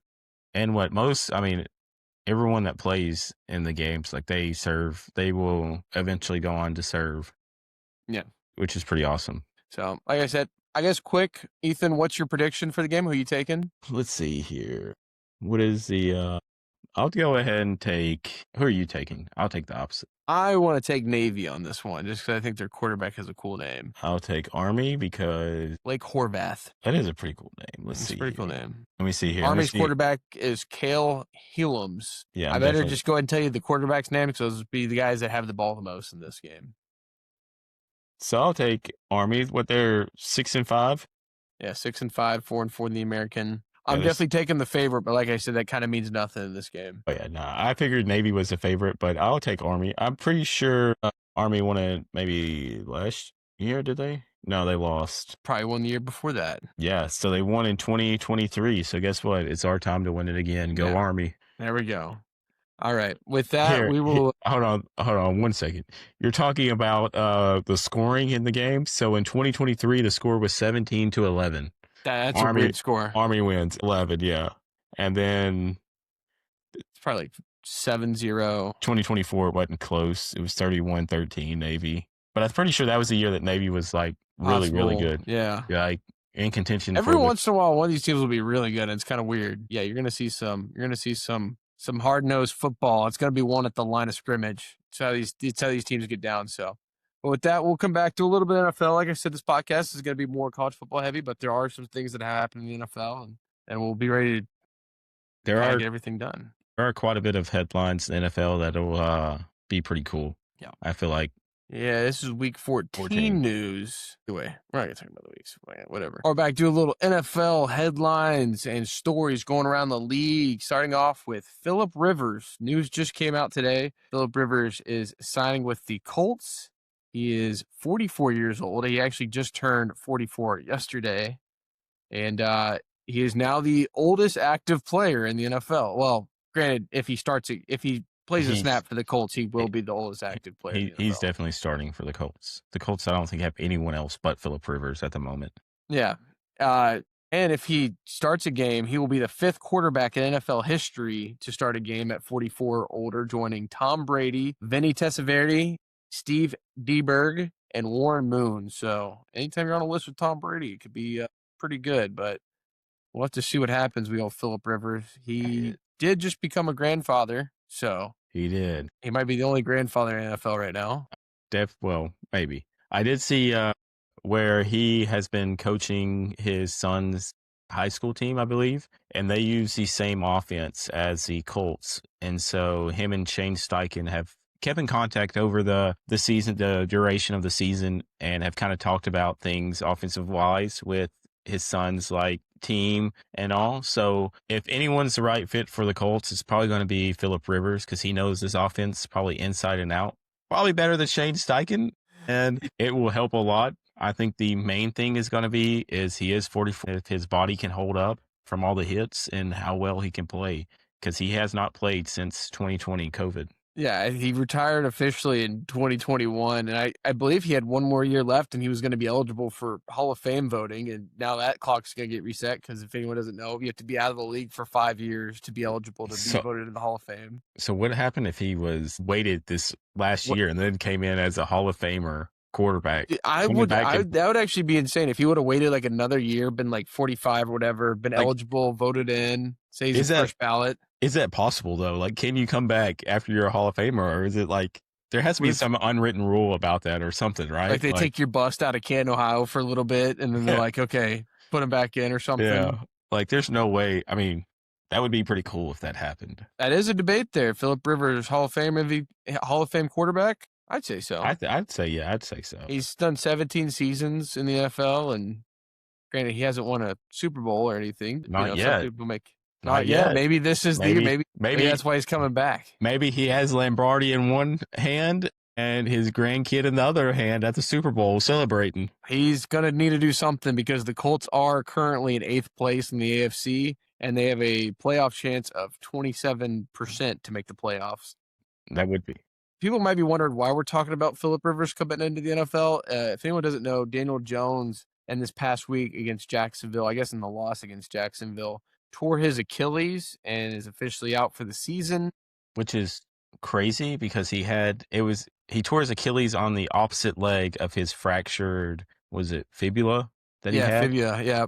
So he had last week about fibula versus tibia. We had to figure out which one it was. So he had a fibula fracture in one leg and then just all of a sudden decided to rupture his Achilles in the other one. When he initially went down, I thought fibula finally gave out on that leg. But if it was the other leg, that's it definitely was. It's like he has 2 injuries on both legs now. And honestly, like, I feel bad for Daniel Jones. Seeing that happen and then the way he reacted, he was sitting on the ground, started banging his helmet. He kind of knew at that moment that the season was kind of over for him. And someone that we were talking about earlier this year on the podcast that he was a freaking MVP candidate and was lighting it up. They started 4-1. Like they were off to I think they were off hotter than that. I want to say they were like 5-0. Maybe I know maybe they started off.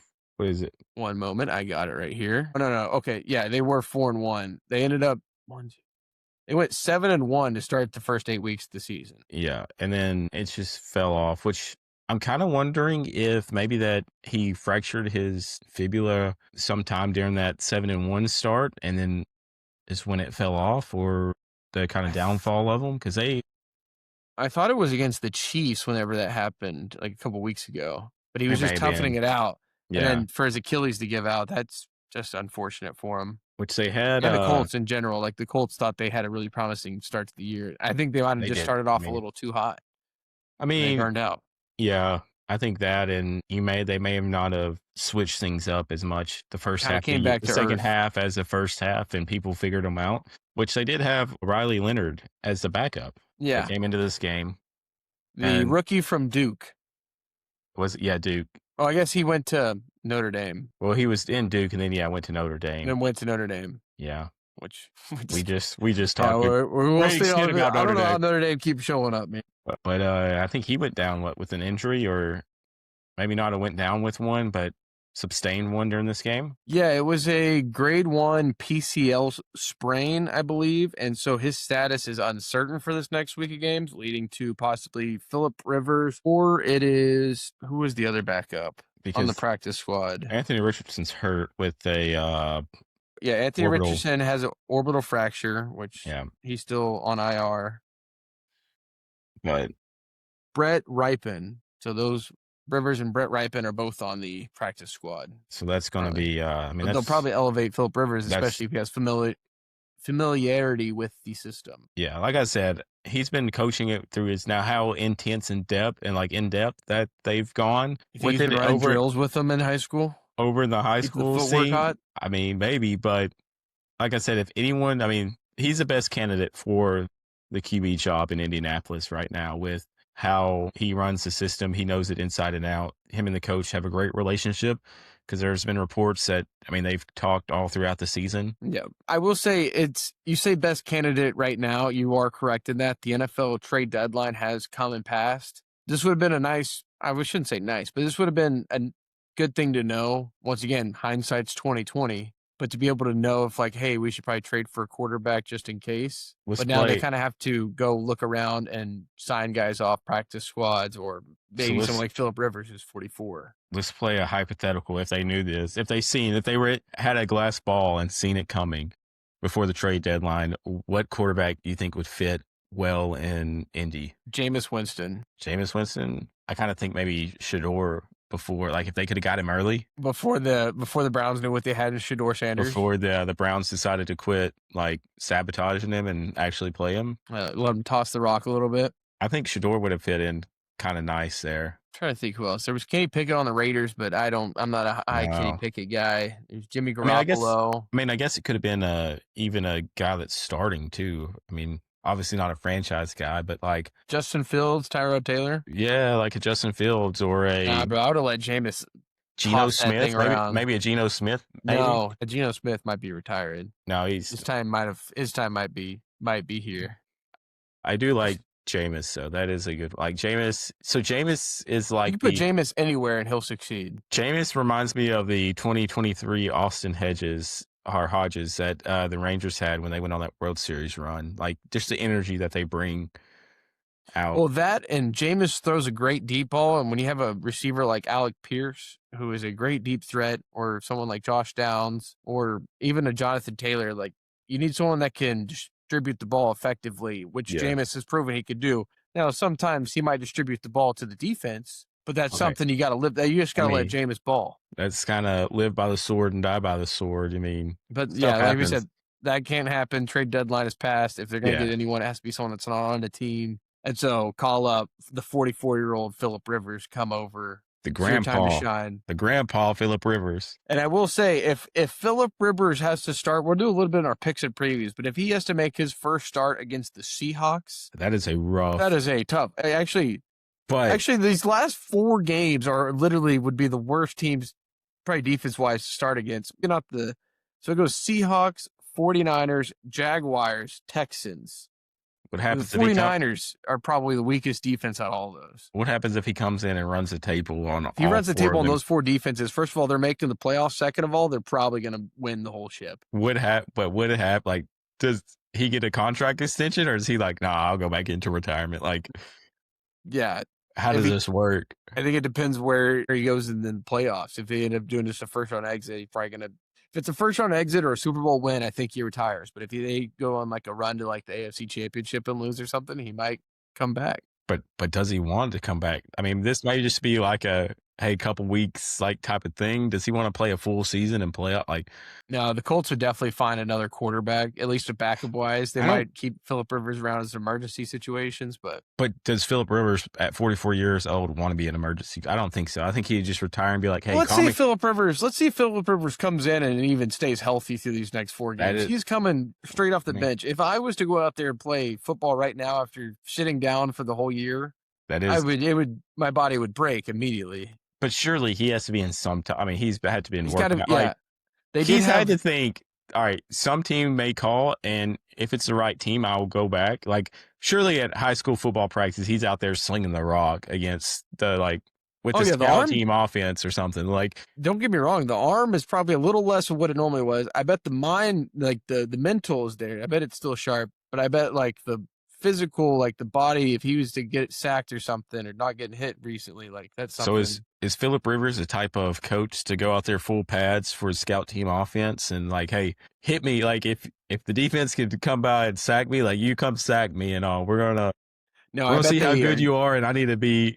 I bet they try and keep him as healthy as possible. I'm just saying, like in high school, while he's coaching, like have the high school kids tackle him. Like during defensive days, is he scout team offense? Beat down the high school guys pretty well. But is he still full pad offense? Like I'm gonna dress up full pads for scout team offense, and I need to keep my body kind of used to taking these hits. If you can hit me, and just in case the NFL's calling. No, and we'll have to see. I mean, really, realistically, all he has to do is just hand the ball off to Jonathan Taylor and then maybe throw a couple passes or something. I mean, honestly, this is probably the best kind of fit for him. You have Tyler Warren, who's a dog, Jonathan Taylor, who's a dog, Alec Pierce, and Josh Downs, who are dogs.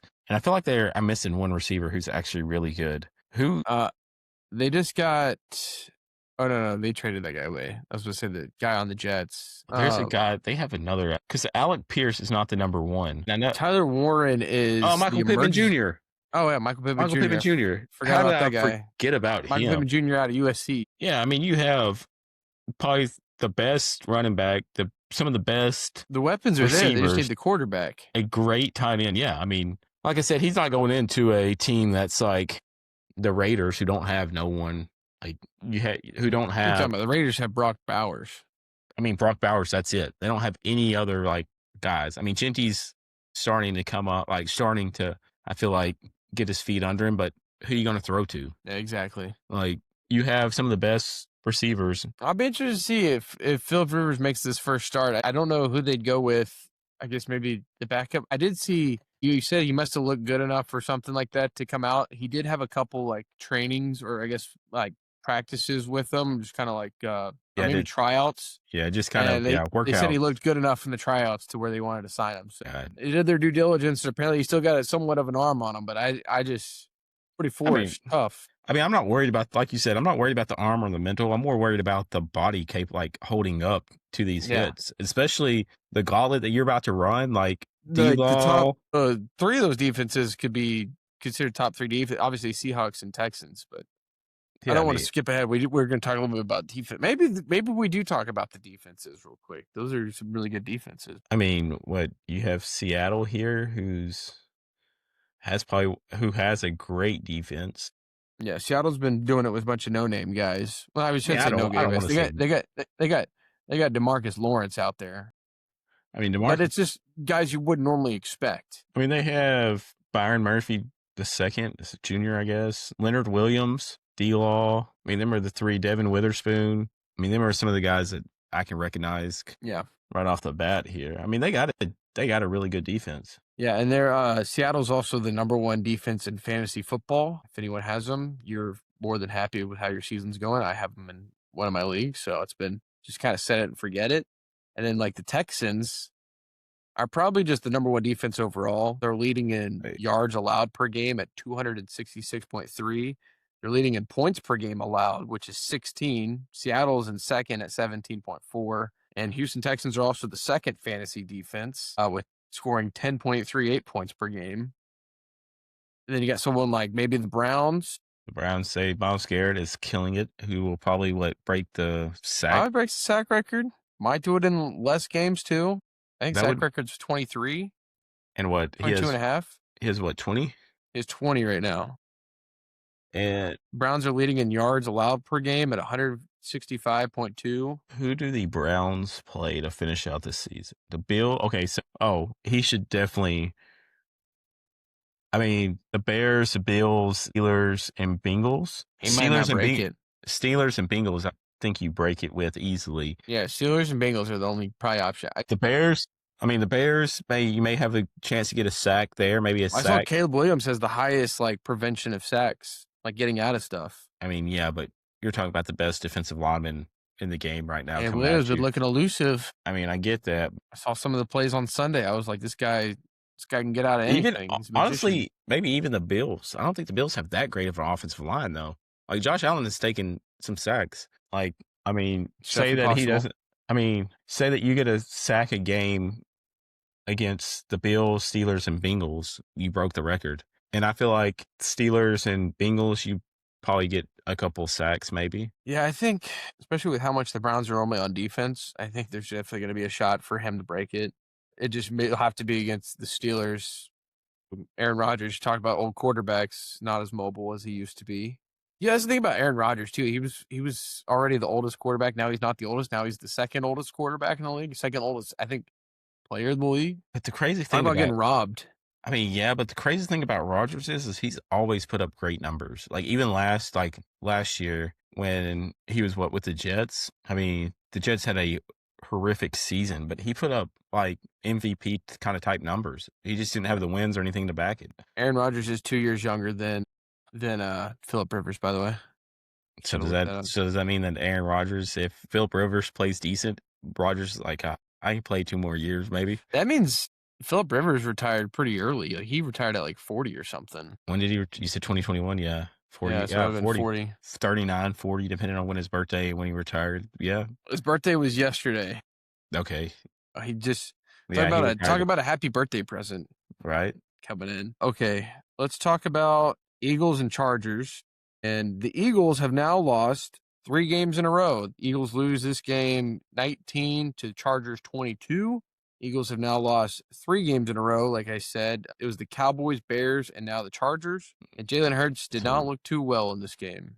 There is trouble in paradise in Philly. I think every Philly fan wants the OC fired or pretty much the head coach fired. They are pretty ruthless there. But as a Cowboys fan, think they're doing great, and they should keep both of them. This was such a close game. This game went into overtime, and it ended on. I mean, we were on what, a conference call basically last night watching it, and yeah, the ending was wild.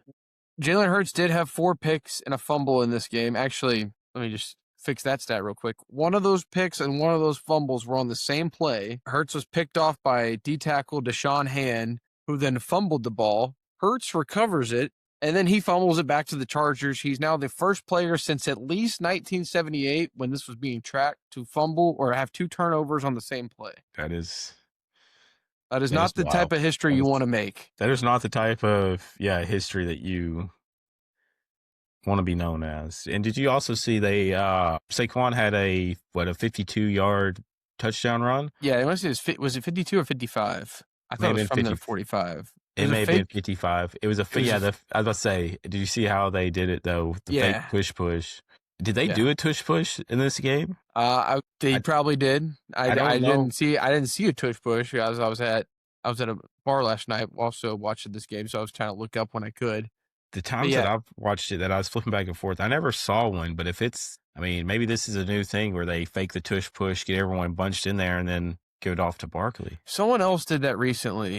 It was the Ravens. They did a fake tush push with Mark Andrews. They had him lined up in the quarterback sneak, and then he just took it to the outside and took it to the house. It's like Mark Andrews' longest run he's ever had, touchdown run he's had in his career. So I think it's a new wrinkle that's been added to the tush push. But yeah, I imagine Philly definitely did have a tush push in this game. If not, I'll tell you what I did see in this game was all the turnovers. Like we said, Jalen Hurts had 4 picks and a fumble, but there was 8 total turnovers in this game. It seemed like there was lube on the ball last night. Every time I looked up, the ball was on the ground and someone's trying to recover it. Justin Herbert also had a pick and a fumble in this game. And and then like I said, Jalen Hurts had probably one of the craziest interceptions to end in overtime. The Chargers corner came out of his coverage, swatted the ball up, and then another Chargers defender. He didn't swat it up. He full on Superman, like in the air to swat it. Like it was, he like jumped Superman style, and he came out of coverage to make the play. Both feet off the ground, Superman. Saved a touchdown, added it up to his guy who then caught it in bounds, game's over. And it was just, I think we were on a call last night watching it. And all of a sudden I started freaking out. I was like, oh my, I can't believe that play just happened. And if anyone watched the Monsters Inc. version of this game, it was Solely that ended up having the interception. That was, I kind of like how they do that though. They've done Toy Story, The Simpsons, and now Monster. I kind of like that. I never watch it in person, but then I'll see like the clips from on my TikTok or something or Twitter, and I'm like, I'll see like the highlights of it and be like, oh, that's cool. But I think that's like just me, because that's kind of like the era that I grew up in. Toy Story, Simpsons, now Monsters Inc. Like it's pretty cool. It's kind of creative. It's a cool way for them to try and get a younger audience interested in football. The only thing I would say, I just love the memes of it. People are like, Solely had 4 interceptions last night. Absolutely stellar game from him. Mike Wazowski was Saquon, had a 55-yard run or whatever it was. The only thing that'd make it better is if they could figure out how to get the voices of the guy, like Toy Story, like Mike Wazowski and them, like voices as they're commentating over the real commentators' voices would be pretty cool. Yeah, that would be interesting. Just also in this game, we kind of saw a funny stat on Jalen Hurts. You would talk about just having a bad game. Jalen Hurts would have had a higher QBR if he had spiked the ball every play. His QBR against the Chargers last night was 31.3. QBR, if you spike the ball every play, if it's just an incompletion, is a 39.6. So that is unfortunate. I mean, it is unfortunate, but we need more games like that, being a Cowboys fan, because I love that you're on the Cowboys. We were looking at the Cowboys have like one path to make the playoffs after losing to the Lions last week. And that actually, the Cowboys have, I believe it's a 10% chance to make the playoffs. So I think it's, what is it? They have to win the division basically, right? To make it, kind of. I don't think they have the NFL. Yeah. So the Cowboys would need to win out. Yeah, they have a 10% chance. Which is very favorable. They could win out. The hard part is going to be they need. No, wait. They can make it as a wild card team. The 10% chances for a wild card team, 9% chance to win the division. But I don't think they make it as a wild card. I think their best and probably chance is going to be winning out. Especially since the 3 wild card teams right now are Bears, Lions, and Panthers, who we've all lost to. Yeah. So I think like you got to hope that the Cowboys win out, which is very favorable, I guess you could say. But you also need the Eagles to lose 2 to 3 games in there, which they play the Raiders, the Bills, and the Commanders twice. So realistically, their only loss I could see is going to be the Bills. But if somehow the Commanders can squeak out 1 or 2 wins, or the Raiders figure out how to play football and can win, that would be nice. But unfortunately, that probably isn't going to happen. I'm going to go ahead and just say that the Cowboys are eliminated from the playoffs. And so I always have a running joke with all my buddies and all, because I'm a Cowboys fan, but I'm also a Texas Tech Patrick Mahomes fan. So I always say I am a Cowboys fan during the regular season, and I'm a Chiefs. The Chiefs are the team that never breaks my heart, and they always make it. So you can root for the playoffs. Yeah, this is a great segue. But now I am screwed because both teams not going to make it, so I'm not going to really have any team to root for. Speaking of the Chiefs lost to the Texans last Sunday. They are now in 10th place in the AFC and have just an 11% chance to make the playoffs. I'm pretty sure they have. Just pull it up real quick. Done. They have oh my gosh, they're not even on they have a 1% chance of winning the division. So yeah, they'd have to get in as a wild card team, which that would be the first from Mahomes. They are definitely not going to be able to do that. And I believe now the Chiefs season's over. People are saying, is the dynasty over? I don't think the dynasty's over. It's not over, but the problem, as long as Patrick Mahomes is playing quarterback, they'll have a dynasty. And I think a possibility. I mean, they don't have a great offensive line this year. They don't have that many weapons like they used to. I mean, Rashid Rice was gone half the year. You have Worthy. Kelsey, you can kind of tell the age and stuff's getting to him. Like the wear and tear is kind of breaking down. He's not as effective as he used to be. And I think the Chiefs are going to have a lot of do we want to spend a lot of money and go out and get a couple decent free agent receivers or offensive linemen or not? Or do they, and keep the dynasty going? Or do they just want to say that part of the dynasty's up? Let's kind of build for the future and draft and I think with them, and they need to get some running back help. I don't want to say Kareem Hunt is, not good, or Isaiah He's Pacheco. old. He's old. They'll get you through, but they need some more help from the running back department.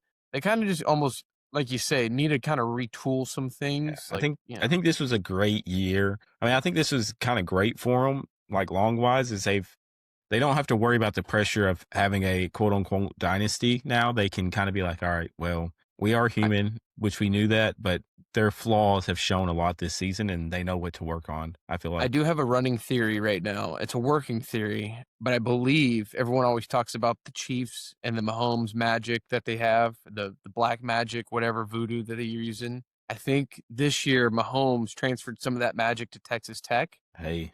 And so that's why Texas Tech's doing good this year. He gave himself up for it. And the Chiefs are struggling because of this. But then start next year, it probably goes back to the Chiefs when they're back because they've been losing all of their one-score games. I don't know. Maybe. We'll see. I mean, it's a working theory right now. I don't have anything to back this up or anything. It's just I like it, though. I like it, though. I can see that. Because Mahomes is tweeting a lot about Tech, winning and stuff. He's been putting a lot of energy into Texas Tech. He is involved heavily. And with the Mahomes brand. Jerseys. Yeah, Mahomes brand and Mahomes NIL, branded athletes that he gives money to. Texas Tech now an Adidas school. Yeah, I could see that. I like it. No, I think Tech has to win a national championship now before the magic goes back over. Yeah, before he gains back control. Well, I think that's it. We have the Mahomes magic, the Mahomes black magic. But so if Tech wins the championship this year, then the Chiefs should be good next year. Yeah. Chiefs will be good next year. Maybe. Betting all on the Chiefs. Once again, this is a working theory where you still got to see how this college football playoff plays out. But and watch, we're going to get beat first round or our first round. But the magic immediately goes back to the Chiefs. Not to make more about college football. We're hyping Tech up so much that it's going to be. We're not going to be able to show our faces. Dude, we got 3 weeks to hype them up. We're going to be repping Texas Tech for the next 3 weeks, and we're just going to be shout out to Red Raider Outfitter here and over here. That takes all my money now. Yeah, it's okay. It's all money well spent. Just one last thing. I think this is a stat that Matt put on here. Jets are now missing the playoffs for the 15th straight year. It's the longest drought in all 4 major U.S. sports, including the NFL, NBA, NHL, and MLB. So shout out to Matt for that stat. That is crazy. That is, I guess longest active drought. Yeah, no, definitely. But still, who was, you know what? let's look. Who was the last quarterback to win a playoff game for the Jets? Probably Mark Sanchez. That's what I'm thinking. It's crazy to think that would have been 15 years ago. That's why I'm kind of thinking that it's not. That's why Ethan's looking that up. I do want to just go ahead and shout out Brandon Aubrey and ask him please not to leave the Cowboys next year. I know we lost against the Lions, but I tell you what, if you had Brandon Aubrey in fantasy football, your team's looking great. I think he had 24 points in fantasy football, and he was just drilling kicks all night. So, Brandon Aubrey, please don't go take a super max at another team, man. Please stay with the Cowboys. Please. Yes, please. I mean, you're the best player on the team some weeks. I made him the logo of the podcast for reasons. Hopefully he sees this. Don't leave us. He's in a contract here, so. So the last quarterback to win a playoff game for the Jets was Mark Sanchez, January 16th, 2011. 28-21 victory over the New England Patriots. That ain't happening this year. That ain't happening. It's already eliminated, 3-10. But with that, that's kind of the NFL kind of stories and stuff that we saw. Next, we're going to come back and do some picks and previews. All right, and we're back to do some NFL Week 15 picks and previews going around the National Football League. And I'm not going to lie. Some of these games, there's some eliminated teams that don't have much to play for other than getting more draft stock. So we'll see. If anyone wants an update on the podcast pick 'em, I'll do that I guess I can do that now. Matt's not here for the picks. If Ethan does well on them and beats me, I'll honor it. But if not, I'm not going to add to the lead just because Matt went. So, Ethan, you're playing with house money on the picks. I am. Hey. I had 5 games right last week. Matt had 2. So the lead has gone from 9 to 12. So it's pretty much almost done. We're getting to the end of the week here or end of the year. So, Matt, I got you. This is where you're going to take over at this right is where here. you can make the comeback. And it's almost gotten easier for me because there's teams that are eliminated and it makes it easier for picks. But starting off, we got Thursday night football, Falcons against the Buccaneers or at the Buccaneers. And the Falcons are eliminated from playoff contention. And I think I'm going to rock with Baker Mayfield and the Bucs. Okay. I think I like them at home. As long as this game isn't raining like in the Saints game, I think the Bucs should be able to handle this. I'm going to go Falcons. Watching that performance at the Bucs lose to the Saints, who you would think the Bucs would wipe the floor with. And the Falcons, they're already going off against me, huh? I feel like they're hit. Well, the Falcons, the Bucs have looked horrible the past couple of weeks, and the Falcons are hit and miss. And I think this is a game that the Falcons can come out and maybe upset the Bucs. Okay. I respect it, man. You're rocking with the Falcons. That's come back to the Falcons are probably the team I've picked the least that have ended up winning. So you're looking good there.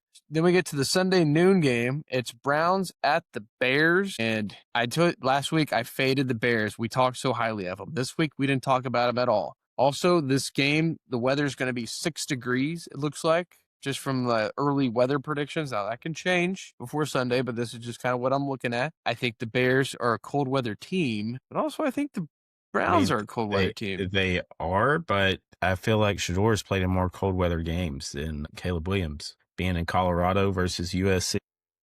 Yeah, but okay, you're trying to talk me into the Browns. The Bears run game, when it's cold and receivers don't want to catch the ball, you can always rely on the run, especially at home. I'm taking the Bears. I took my week hiatus picking against them. It worked for me. I'm back with the Bears now. My plan didn't work. I'm going to have to go Bears as well. The Browns right now, I will be interested to see the Myles Garrett sack race when they lost to the Tennessee last week. I'm like, if they would have beat Tennessee, I probably would have took Browns. But since they lost to Tennessee, I'm like, all right, nah. Don't get me wrong, Shador looked great in that game.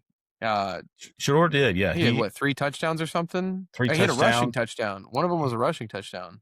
I think like 3 touchdowns and like over 350 yards. I think maybe close to 400 yards passing. And the Titans scored like over 30 points for the first time all season, so no one saw that coming. Actually, no one saw Tony Pollard going off. Yeah. It was the crazy. That 2-point conversion play was just crazy how it ended. And I don't understand why you don't have Shador on the field there, but I don't know. Maybe was it Stefanski? Kevin Stefanski. Yeah, maybe he's just trying to get fired or something there.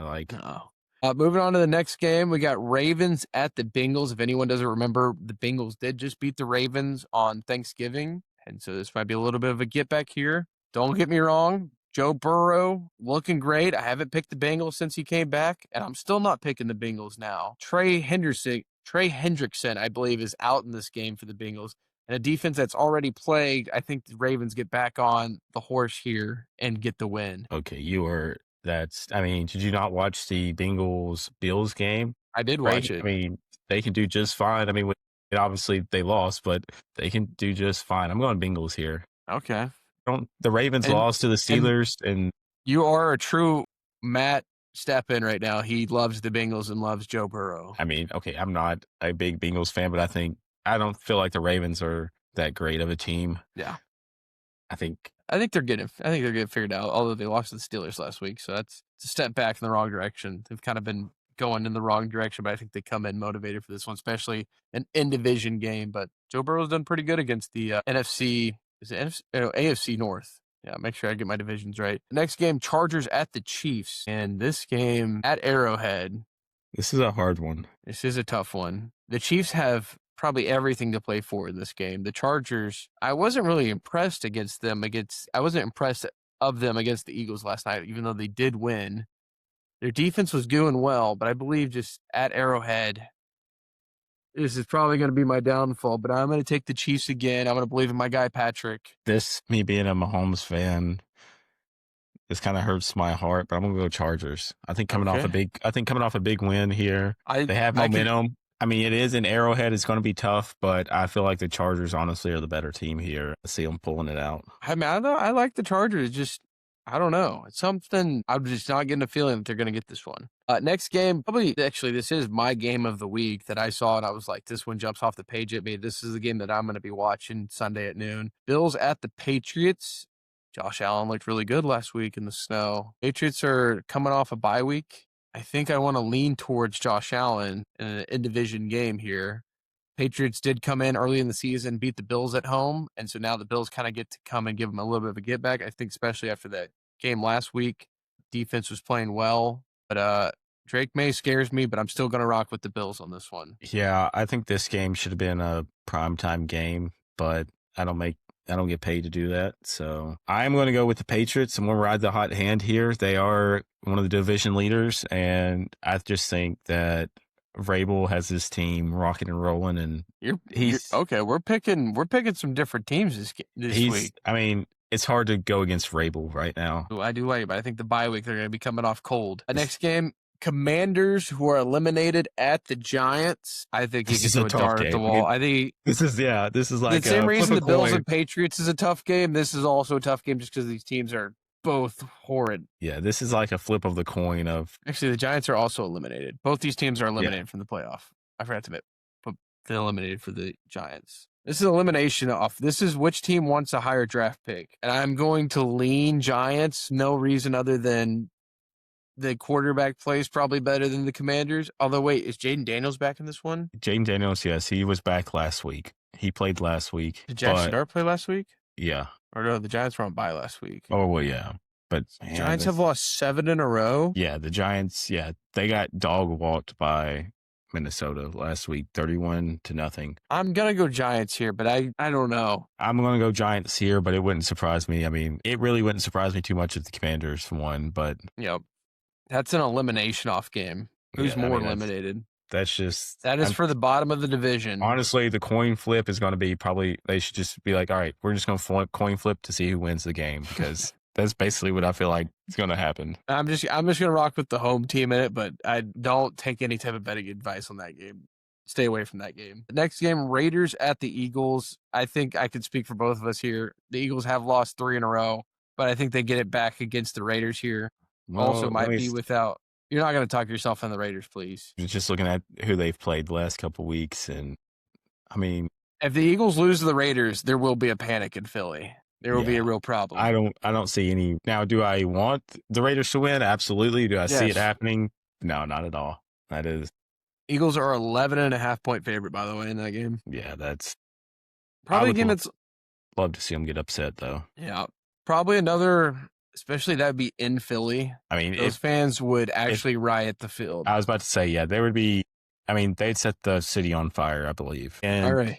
Nick Sirianni's house probably in car. Like, Next game, Jets at the Jaguars. I'm going to rock with the Jags just because the Jets are on the road here. The Jaguars looked great against the Colts last week. That was a rainy game in Jacksonville, but I don't know. Something about Jacksonville. I'm picking up Trevor Lawrence this week in fantasy. I could say that because this podcast will come after I pick him up, so no one's going to be able to block me on that. I'm feeling good about the Jags in this one. yeah, the Jets, I have to lose this game, so Jaguars is my pick here. Jaguars all the way. All right, next game, Cardinals at the Texans, final game of the noon slate. I'm going to rock with the Texans. I don't think you can go against that team right now. Probably one of the hottest teams in football. They've won 5 in a row against 5 pretty decent teams. And the Cardinals, who are eliminated, and Jacoby Brissett didn't look the best against the Rams defense. Well, guess what? The Texans defense is a lot better than the Rams defense. Maybe not a lot better, but they are better than the Rams defense. I mean, the Texans it's going to be however far they make it but they're in playoff contention, I believe. I mean, they're in contention. It's just whether or not they make it or not, but it's going to determine on how far this defense goes. Yeah. This defense is playing great. I'm going to go Texans with that one. All right, next game, or I guess we're getting to the Sunday afternoon games. These are actually, I'll say 2 of these games are better than the others. Starting off with Packers at the Broncos. Now, this game intrigues me. This game, I almost wanted to put this one as game of the week. Just because this is going to be in Denver. Packers coming off the high of beating, who they play last week? Who am I thinking of? The Packers. Bears. They just beat the Bears at home. Yeah, the Bears, a rival. Broncos coming off, are they coming off a bye or they just won? Who did they just play? I think they came off a bye. No. Who the Raiders? Yeah, they beat the Raiders this last week, right? Yeah, they beat the Raiders 24-17. Yeah, okay, yeah.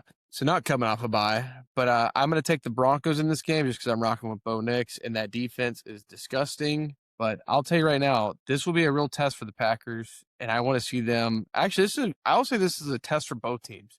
You get a good offense of the Packers coming in to play the Broncos, and you got a great defense coming to play a Packers offense that is looking red hot right now. I'm going to go Packers here. I think this may be one of the better defenses that the Broncos are going to play, offensive line-wise, with Micah Parsons in there as a pass rusher. Jordan Love's been playing great, so if he can stay hot, I mean, him and Christian Watson are kind of connecting now that Watson's back from injury. I think it's going to be a close game, but I think the Packers may squeeze this one out. One little fun stat for this one. This game is in Denver, and the Broncos are a perfect 6-0 at home this year. Sorry. That's why I kept that stat before you made your pick. The cheeseheads are going to come in and invade. And not against the Orange Crush. I think that's what they call them. Next game, Lions at the Rams. Now, this is the Lions are playing hungry right now. It's a little bit of a Matthew Stafford versus Jared Goff off, if anyone remembers the trade that happened. I think last year in the playoffs. Was it playoffs? Yeah. Stafford came in against the Lions and played them, or was that just at the end of the season last year? I think it was the end of the season. I think it was the end of the season. He came in to Detroit, and now Detroit's coming to Los Angeles.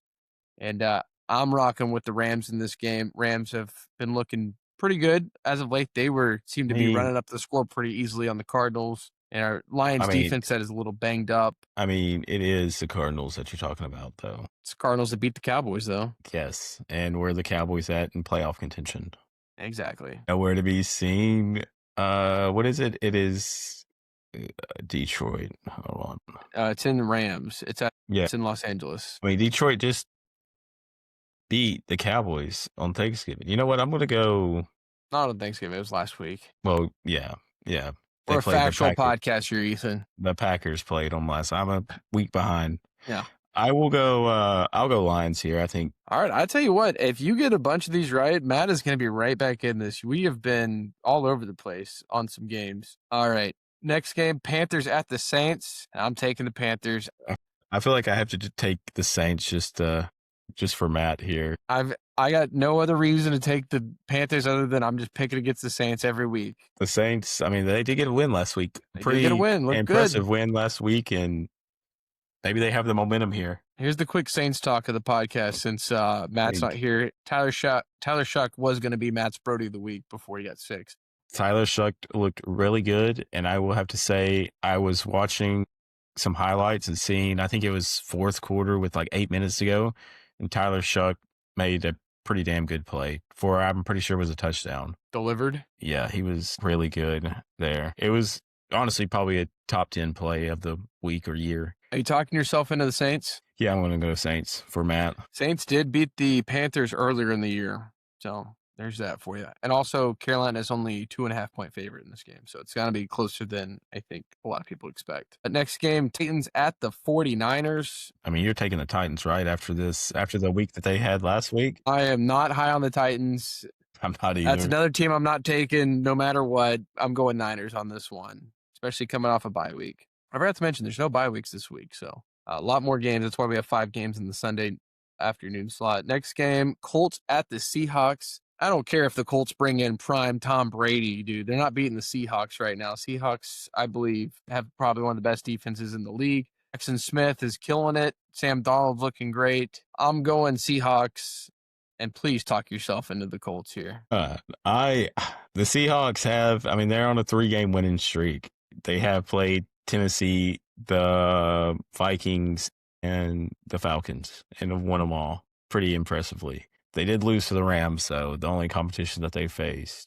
Before you make this pick, I will say the Seahawks are a 13.5-point favorite in this game. That don't mean anything. I'm trying to look up some stats. I'm trying to look up some. Can't look up stats. You just got to pick. I'm not looking up stats. I'm just thinking. I'll go Seahawks. All right. Glad he came back to earth for a second. I don't know who's starting it. I feel like it's going to be Brett Ripken, other than if Rivers was probably starting. Yeah, we saw first-year quarterbacks do against the Seahawks with the Vikings. So, speaking of the Vikings, Sunday Night Football, we got the Vikings coming to Dallas to play the Cowboys. And I'm going to take the Cowboys at home. I know I've been picking Minnesota in some games, but now they're coming to play my team and the Cowboys. I'm rocking with Dak. I'm rocking with George Pickens. I don't know if CeeDee Lamb's going to be back for this game. I know he went out early in the Lions game with concussion. Concussion, yeah. So hopefully he's back. Hopefully he's back to 100% for this game. But either way, I think the Cowboys offense, especially at home, is going to be rocking. The only thing I'm worried about is the Cowboys defense. Obviously, Minnesota offense doesn't scare me, but I don't know. The defense looked really bad last week, but I'm going to have to go Cowboys. I think the Cowboys get it done. I don't think Minnesota has a high enough power offense to get by them. Yeah, and Vikings aren't eliminated yet from playoffs, but I believe if they lose this game, they will be eliminated. They have like a 1% chance to make the playoffs right now. All right, final game of the week, Monday Night Football, Dolphins at the Steelers. And this is one that I am kind of lost on who to pick. I think I took the Dolphins last week, and it worked out well for me. I might lean towards the Steelers. I think I am going to lean towards the Steelers in this game just because it's going to be a cold weather game, and I've seen how the Dolphins play in the cold weather. So I'm rocking with the Steelers. Man, Dolphins haven't looked good, but the Steelers really haven't looked good either. But it is in Pittsburgh. I'm going to have to go Steelers. All right.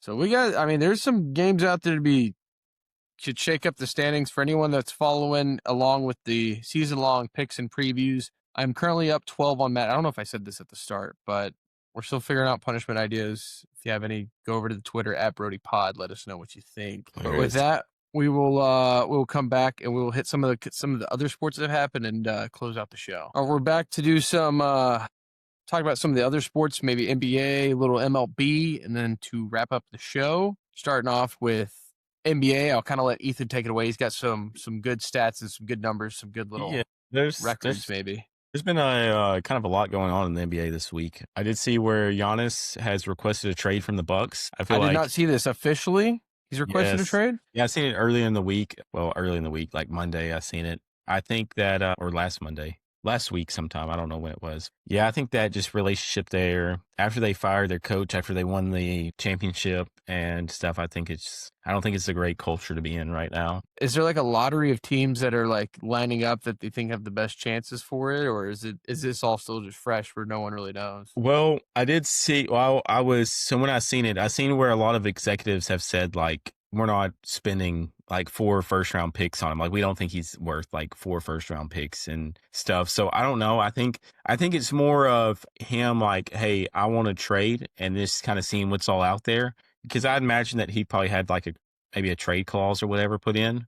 Yeah. I mean, surely him being one of the best players, he has a trade clause put in. So I'm not too sure on what teams would fit. There was a lot of hype about before we traded Luka and got AD and all, about maybe the Mavs getting him. I've seen a lot of graphics on like Twitter and Instagram and stuff, so maybe that could be a good spot. But I was big on him. If we would have kept Luka, him and Luka's play style would have been so good. Do we think the Bucks would want a Anthony Davis possibly? I mean, so I have seen reports where the Mavs are looking to trade like him, Gafford, D'Angelo Russell, and I think that may be it. But there is some teams wanting, I think, in the mix for AD. I don't think it's like the Pistons. Teams that are trying to make a run right now. Yeah, it's just a few teams that like Piston, Charlotte. There's one or two more that I've seen that look kind of interested. Now, Atlanta was one of them. Like I seen, but time will tell. That will be a blockbuster trade when it goes through, if it does end up going through. It'll be a blockbuster trade, but is this kind of a trade, or is this just trying to get attention and be like, hey, I want more money type of thing? Maybe for next season? Yeah. Yeah, I mean, the Bucks are currently sitting at, I mean, it's so early in the NBA season still, but they're currently 10th in the Eastern Conference, so they're in the play-in tournament behind the Atlanta Hawks, Cavs, and 76ers. So, I mean, they have a shot. I think a good fit. I mean, the Pistons are so hot right now. And the only question is, for me, is like, what would you have to give up for Giannis? Like, how much are the Bucks wanting to take? And that's the thing. And I think, honestly, kind of the Mavs screwed over the league by trading Luka for one player or two players and 2 first-round picks. Yeah. And so, yes, Giannis is good. He's a little bit old. I mean, he's older than Luka. And so it's like they're going to be wanting like 4 or 5 first-round picks. You look at the Luka trade and be like, well, I mean, the Lakers got Luka. Yeah, Giannis is 31 right now. Yeah, so I don't think anyone's going to want to give up a like boatload for him, but it is something to kind of watch and maybe monitor until the trade deadline. Okay, yeah, and for anyone that doesn't know, NBA trade line, NBA. Oh, okay, here we go. Words are hard. NBA trade deadline is February 5th of 2026. So it's coming up. It's coming up. Just something to keep your eye on, especially we'll kind of know after Christmas what teams are really looking best, which it's right around the corner. Yep. And so I've seen this stat that was pretty interesting is LeBron James had a 1,297 game streak of scoring 10 points or more. That was regular season. In a regular season that was broken last week or last Thursday, I believe, which is crazy because LeBron has had 10 NBA finals appearances and he's only had 9 games with under 10 points. So he's been to the NBA finals more times in his career than he has scored less than 10 points. That is insane. I did see people were talking about the next longest streak, I guess, possible, like who could break it. And I think it was like even MJ was like 850 games or something and ended up not anywhere close to where LeBron is right now. Not to make this an MJ versus LeBron debate, but then someone was like Kevin Durant, who is aging. I think he has the next longest streak, or he did, and then it got broken. Well, no, Kevin Durant has the longest streak right now of 10 or more points, but he also has to play 82 games for the next 12 years to pass, or he's already on the other side of 30. Yeah, so it's like, which is just crazy to think about that LeBron in most of his probably games played in the NBA has scored more than 10 points. Yeah, I was looking at a video by Jimmy High Roller on YouTube this morning before I was just like watching some YouTube, and he was talking about this. The number is insane, and it's probably something we'll never see get broken. You took the current top 10 streaks right now and added them together, it still would not be more than LeBron's streak of 1,297 games. It's crazy. I mean, LeBron has been in the league for quite a while, and I don't think LeBron I don't think that streak will probably be broken or came close to, because back then, I mean, LeBron was 18 when he came out. I mean, he skipped college, so he has a couple more years than everyone has to do now. Now you can't really, you have to go and at least play 2 years of college before you can declare. And someone might think like someone like Luka could have a long streak. Well, Luka did have a long streak, but this is one of the crazy things of the stat. Like any game you start, if you get hurt in the first half, you're probably going to be out. And so LeBron has any game he started. There's been a couple times when he's had to manufacture the 10 points. Like he'll stay in, get his 10 points, and then check out. And maybe it's like he rolled his ankle or something or strained something. But he's been pretty committed to getting this stat and making sure the streak stayed alive. But it was pretty poetic the way the streak ended, and probably not a way people expected. It was a game-winning assist on a buzzer beater. He had a chance to go up, but instead he passed out of it, and it was a buzzer beater to help the Lakers win the game. And it just kind of showed, it was a good move by LeBron. He's a team player. He's not worried about. He's not selfish. He's a team player. Maybe early on in his career he was, and he wanted to get that stat, or he was adding it up. But now it seems like, I don't know, he's kind of taken a step back as Luka and AR-15 have kind of become like the cornerstones for the Lakers. It's not his team anymore. Usually he was a superstar of his team. Now he has Luka and AR there to kind of help where he can, and plus he's getting older too. So his body, it probably takes a lot out of him to play a full game. Yeah, just to get 10 points has been tough. Now, listen, someone of LeBron's caliber, it's not like he's had 10 points in a quarter before. There's some games where he just can't miss, and there's other games where he's had to, leg it out. But it's a streak that we will probably never see get broken in our lifetime, and probably not for a while. I think Shai Gilgeous might have the best chance right now. But even then, you have to have so much luck of just not getting hurt early in the game or something, or, taking a bad fall or something like that. Or even someone like Steph Curry. Steph Curry had a streak, and there's been multiple times when he's been held to just 3 points in a game. It's tough to score in the NBA, and it just shows LeBron's been dominant for so long, especially how many years that streak has been. That streak is older than some players in the NBA. Yeah, that's just like we said, put it in reference. Kevin Durant has the longest streak of double-digit points right now, and he would have to play 12 full seasons and not miss one game to come close to breaking it. What is KD? Is KD 35? I don't know. I know LeBron's 40.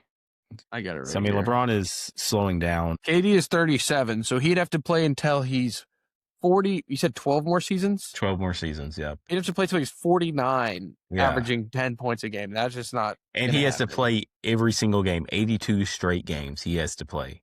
I did see LeBron now also, I don't know what the number is, but he has the longest 8-point streak in the NBA. He had 8 points in that game, so he's keeping it going. Hey, he's keeping something going. So he'll probably be at easily over 1,300 by then. So that's LeBron's one of probably the greatest of this era. Of this generation. Yeah. Michael Jordan was the greatest of his generation and era. So I said long ago on this podcast we we're going to talk about LeBron anymore after his whole Hennessy announcement.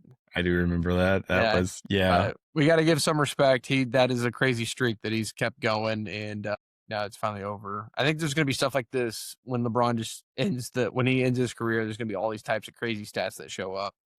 How many more years do you think he has? I think next year he might do a retirement tour. We'll know when LeBron retires. He's going to do a whole retirement tour. It's not like he's just going to walk out there and set the shoes down and say, peace out, basketball. Does Bryce get to come into the NBA? I think next year, possibly. I think he waits 2 to 3 years, and then he retires. I think he wants to play with Bryce if he can.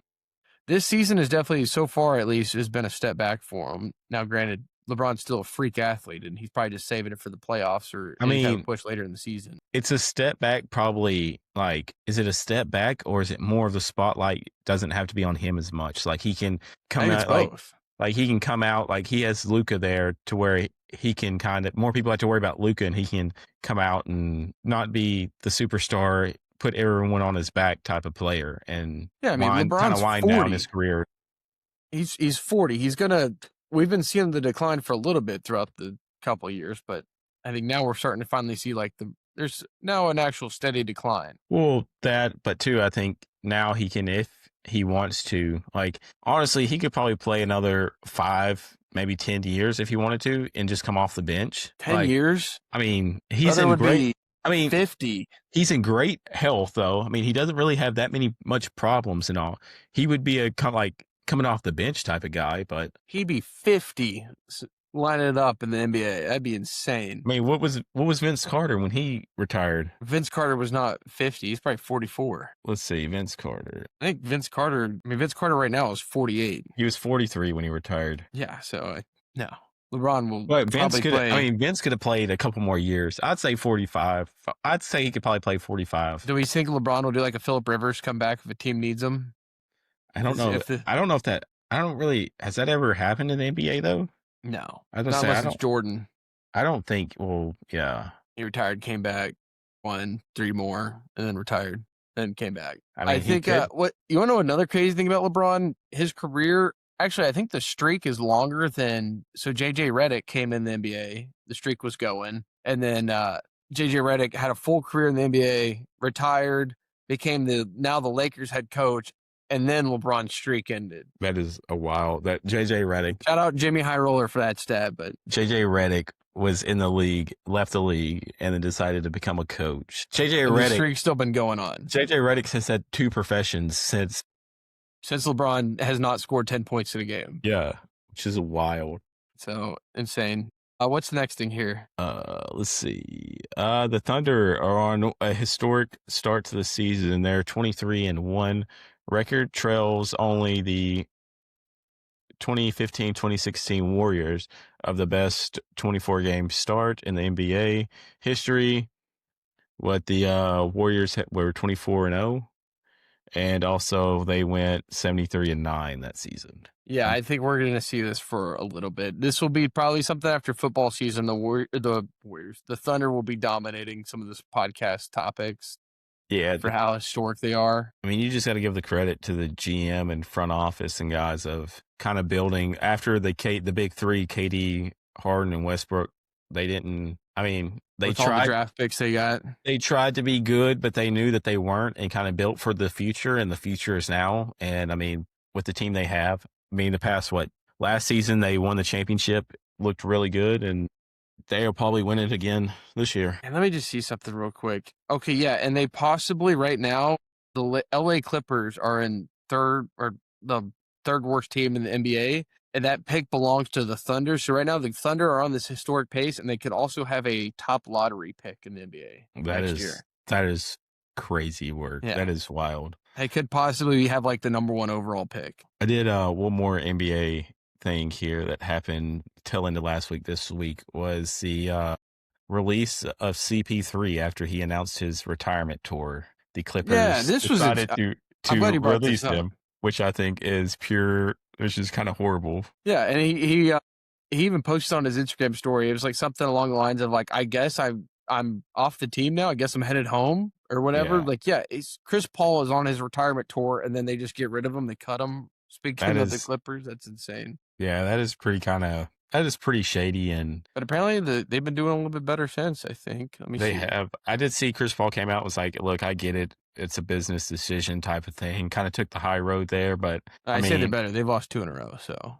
I mean, I feel like he should be on a team. I would love to see him win a championship. Somebody would take him for his retirement tour. You know what? Oklahoma City Thunder, go pick up CP3. Let him win a championship. Sure he'll sign for nothing. Let him win a championship on his way out. Like, I like CP3. He's been around for a long time, but I think that was kind of wrong what the Clippers did there. I was messed up.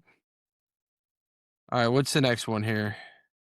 A little baseball? Let's do baseball. Let's do a little baseball. Let's get into it a little bit. All right. What's it here? Did you write this down? Or Matt wrote this down? I did not, yeah. Shout out, Matt. Shohei Ohtani has won AP's Male Athlete of the Year for the 4th time, tying Lance Armstrong, Tiger Woods, and LeBron James. That is some rare air to be in for Shohei Ohtani, who absolutely deserves it. If you just look at them 3 guys that are on that list, I mean, 3... I don't know if you can say Lance Armstrong's a Hall of Famer because I don't know if they have Hall of Fame for cycling. Yeah, but I think he would be. I mean, if they did, and they probably do, I just don't know much about it. But I mean, we'll say 3 Hall of Famers right there in their sports. Like Ohtani is playing on a different level not this year, just out in general. With the performance he just put on the World Series, it's actually kind of insane, but. He's well deserved. I think he also won is it NL or AL MVP? NL MVP. Yeah, NL MVP. AL MVP was Aaron Judge. Yeah, that's right. So for all the, I guess, great work he did in the season, he's definitely getting all the hardware that he deserves. Oh, yeah. Speaking of also some baseball teams that were in some playoff contention, the Phillies have signed Kyle Schwarber back for a 5-year deal, $150 million, and he's making $30 million a year. Kyle Schwarber was a big part of the Phillies lineup this last year. He's also 32 years old. He finished second in MVP voting last year. He led the NL in home runs with 56 and RBIs with 132. Go ahead. He played all 162 games last year and became the 21st player ever to hit 4 home runs in a game, in an MLB game. I'm pretty surprised here that he signed back with them. I seen that he had offers from the Mets and Boston. I would have liked to see him go to Boston. Yeah, Boston. Just to see what he could do. But I mean, the Phillies. What he could do with the big monster out there, the green monster. That, and I mean, I think he'd look pretty cool in a Boston uniform there. But yeah, I mean, that's good. I mean, he's going to reunite with Bryce Harper, who's there. Yeah, Bryce Harper and Trey Turner. They signed their top 3 hitters. Yeah, so I mean, that's good for to make it rush. That's good for the Phillies. We'll see. I mean, they're going to need a lot more help than just them 3 guys. So yeah, and then just a little. Also on contracts, I guess, being signed. The Dodgers are signing Mets relief pitcher Edwin Diaz. I'm not sure what the contract is for that. I think I seen it was a 3-year deal. Now I don't know the exact money situation in it, but I did see it was a. They give it back. Like the Dodgers are just breaking baseball with what they're spending. Yeah, so they gave him a 3-year deal, $69 million contract. That's a nice number there. Good contract.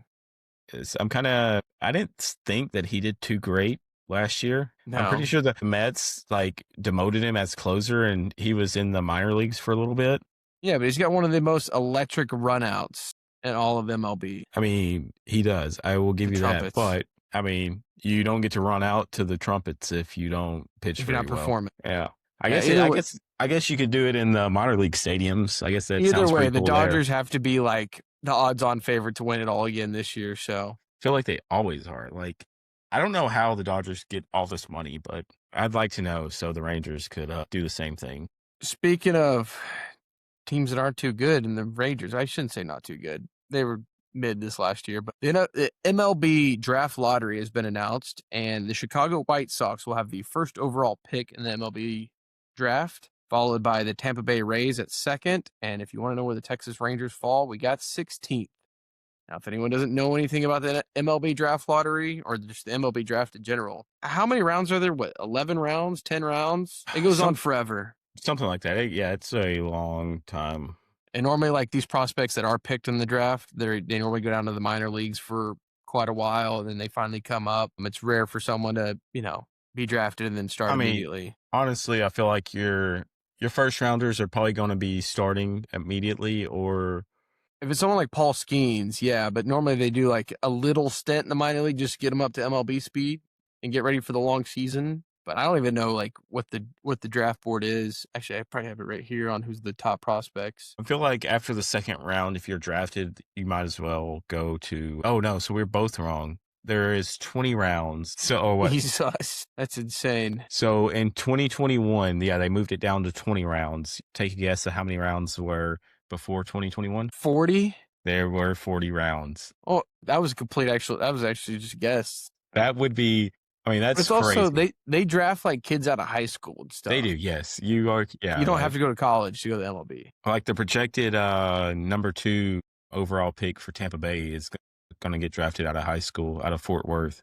That's insane. Yeah, so.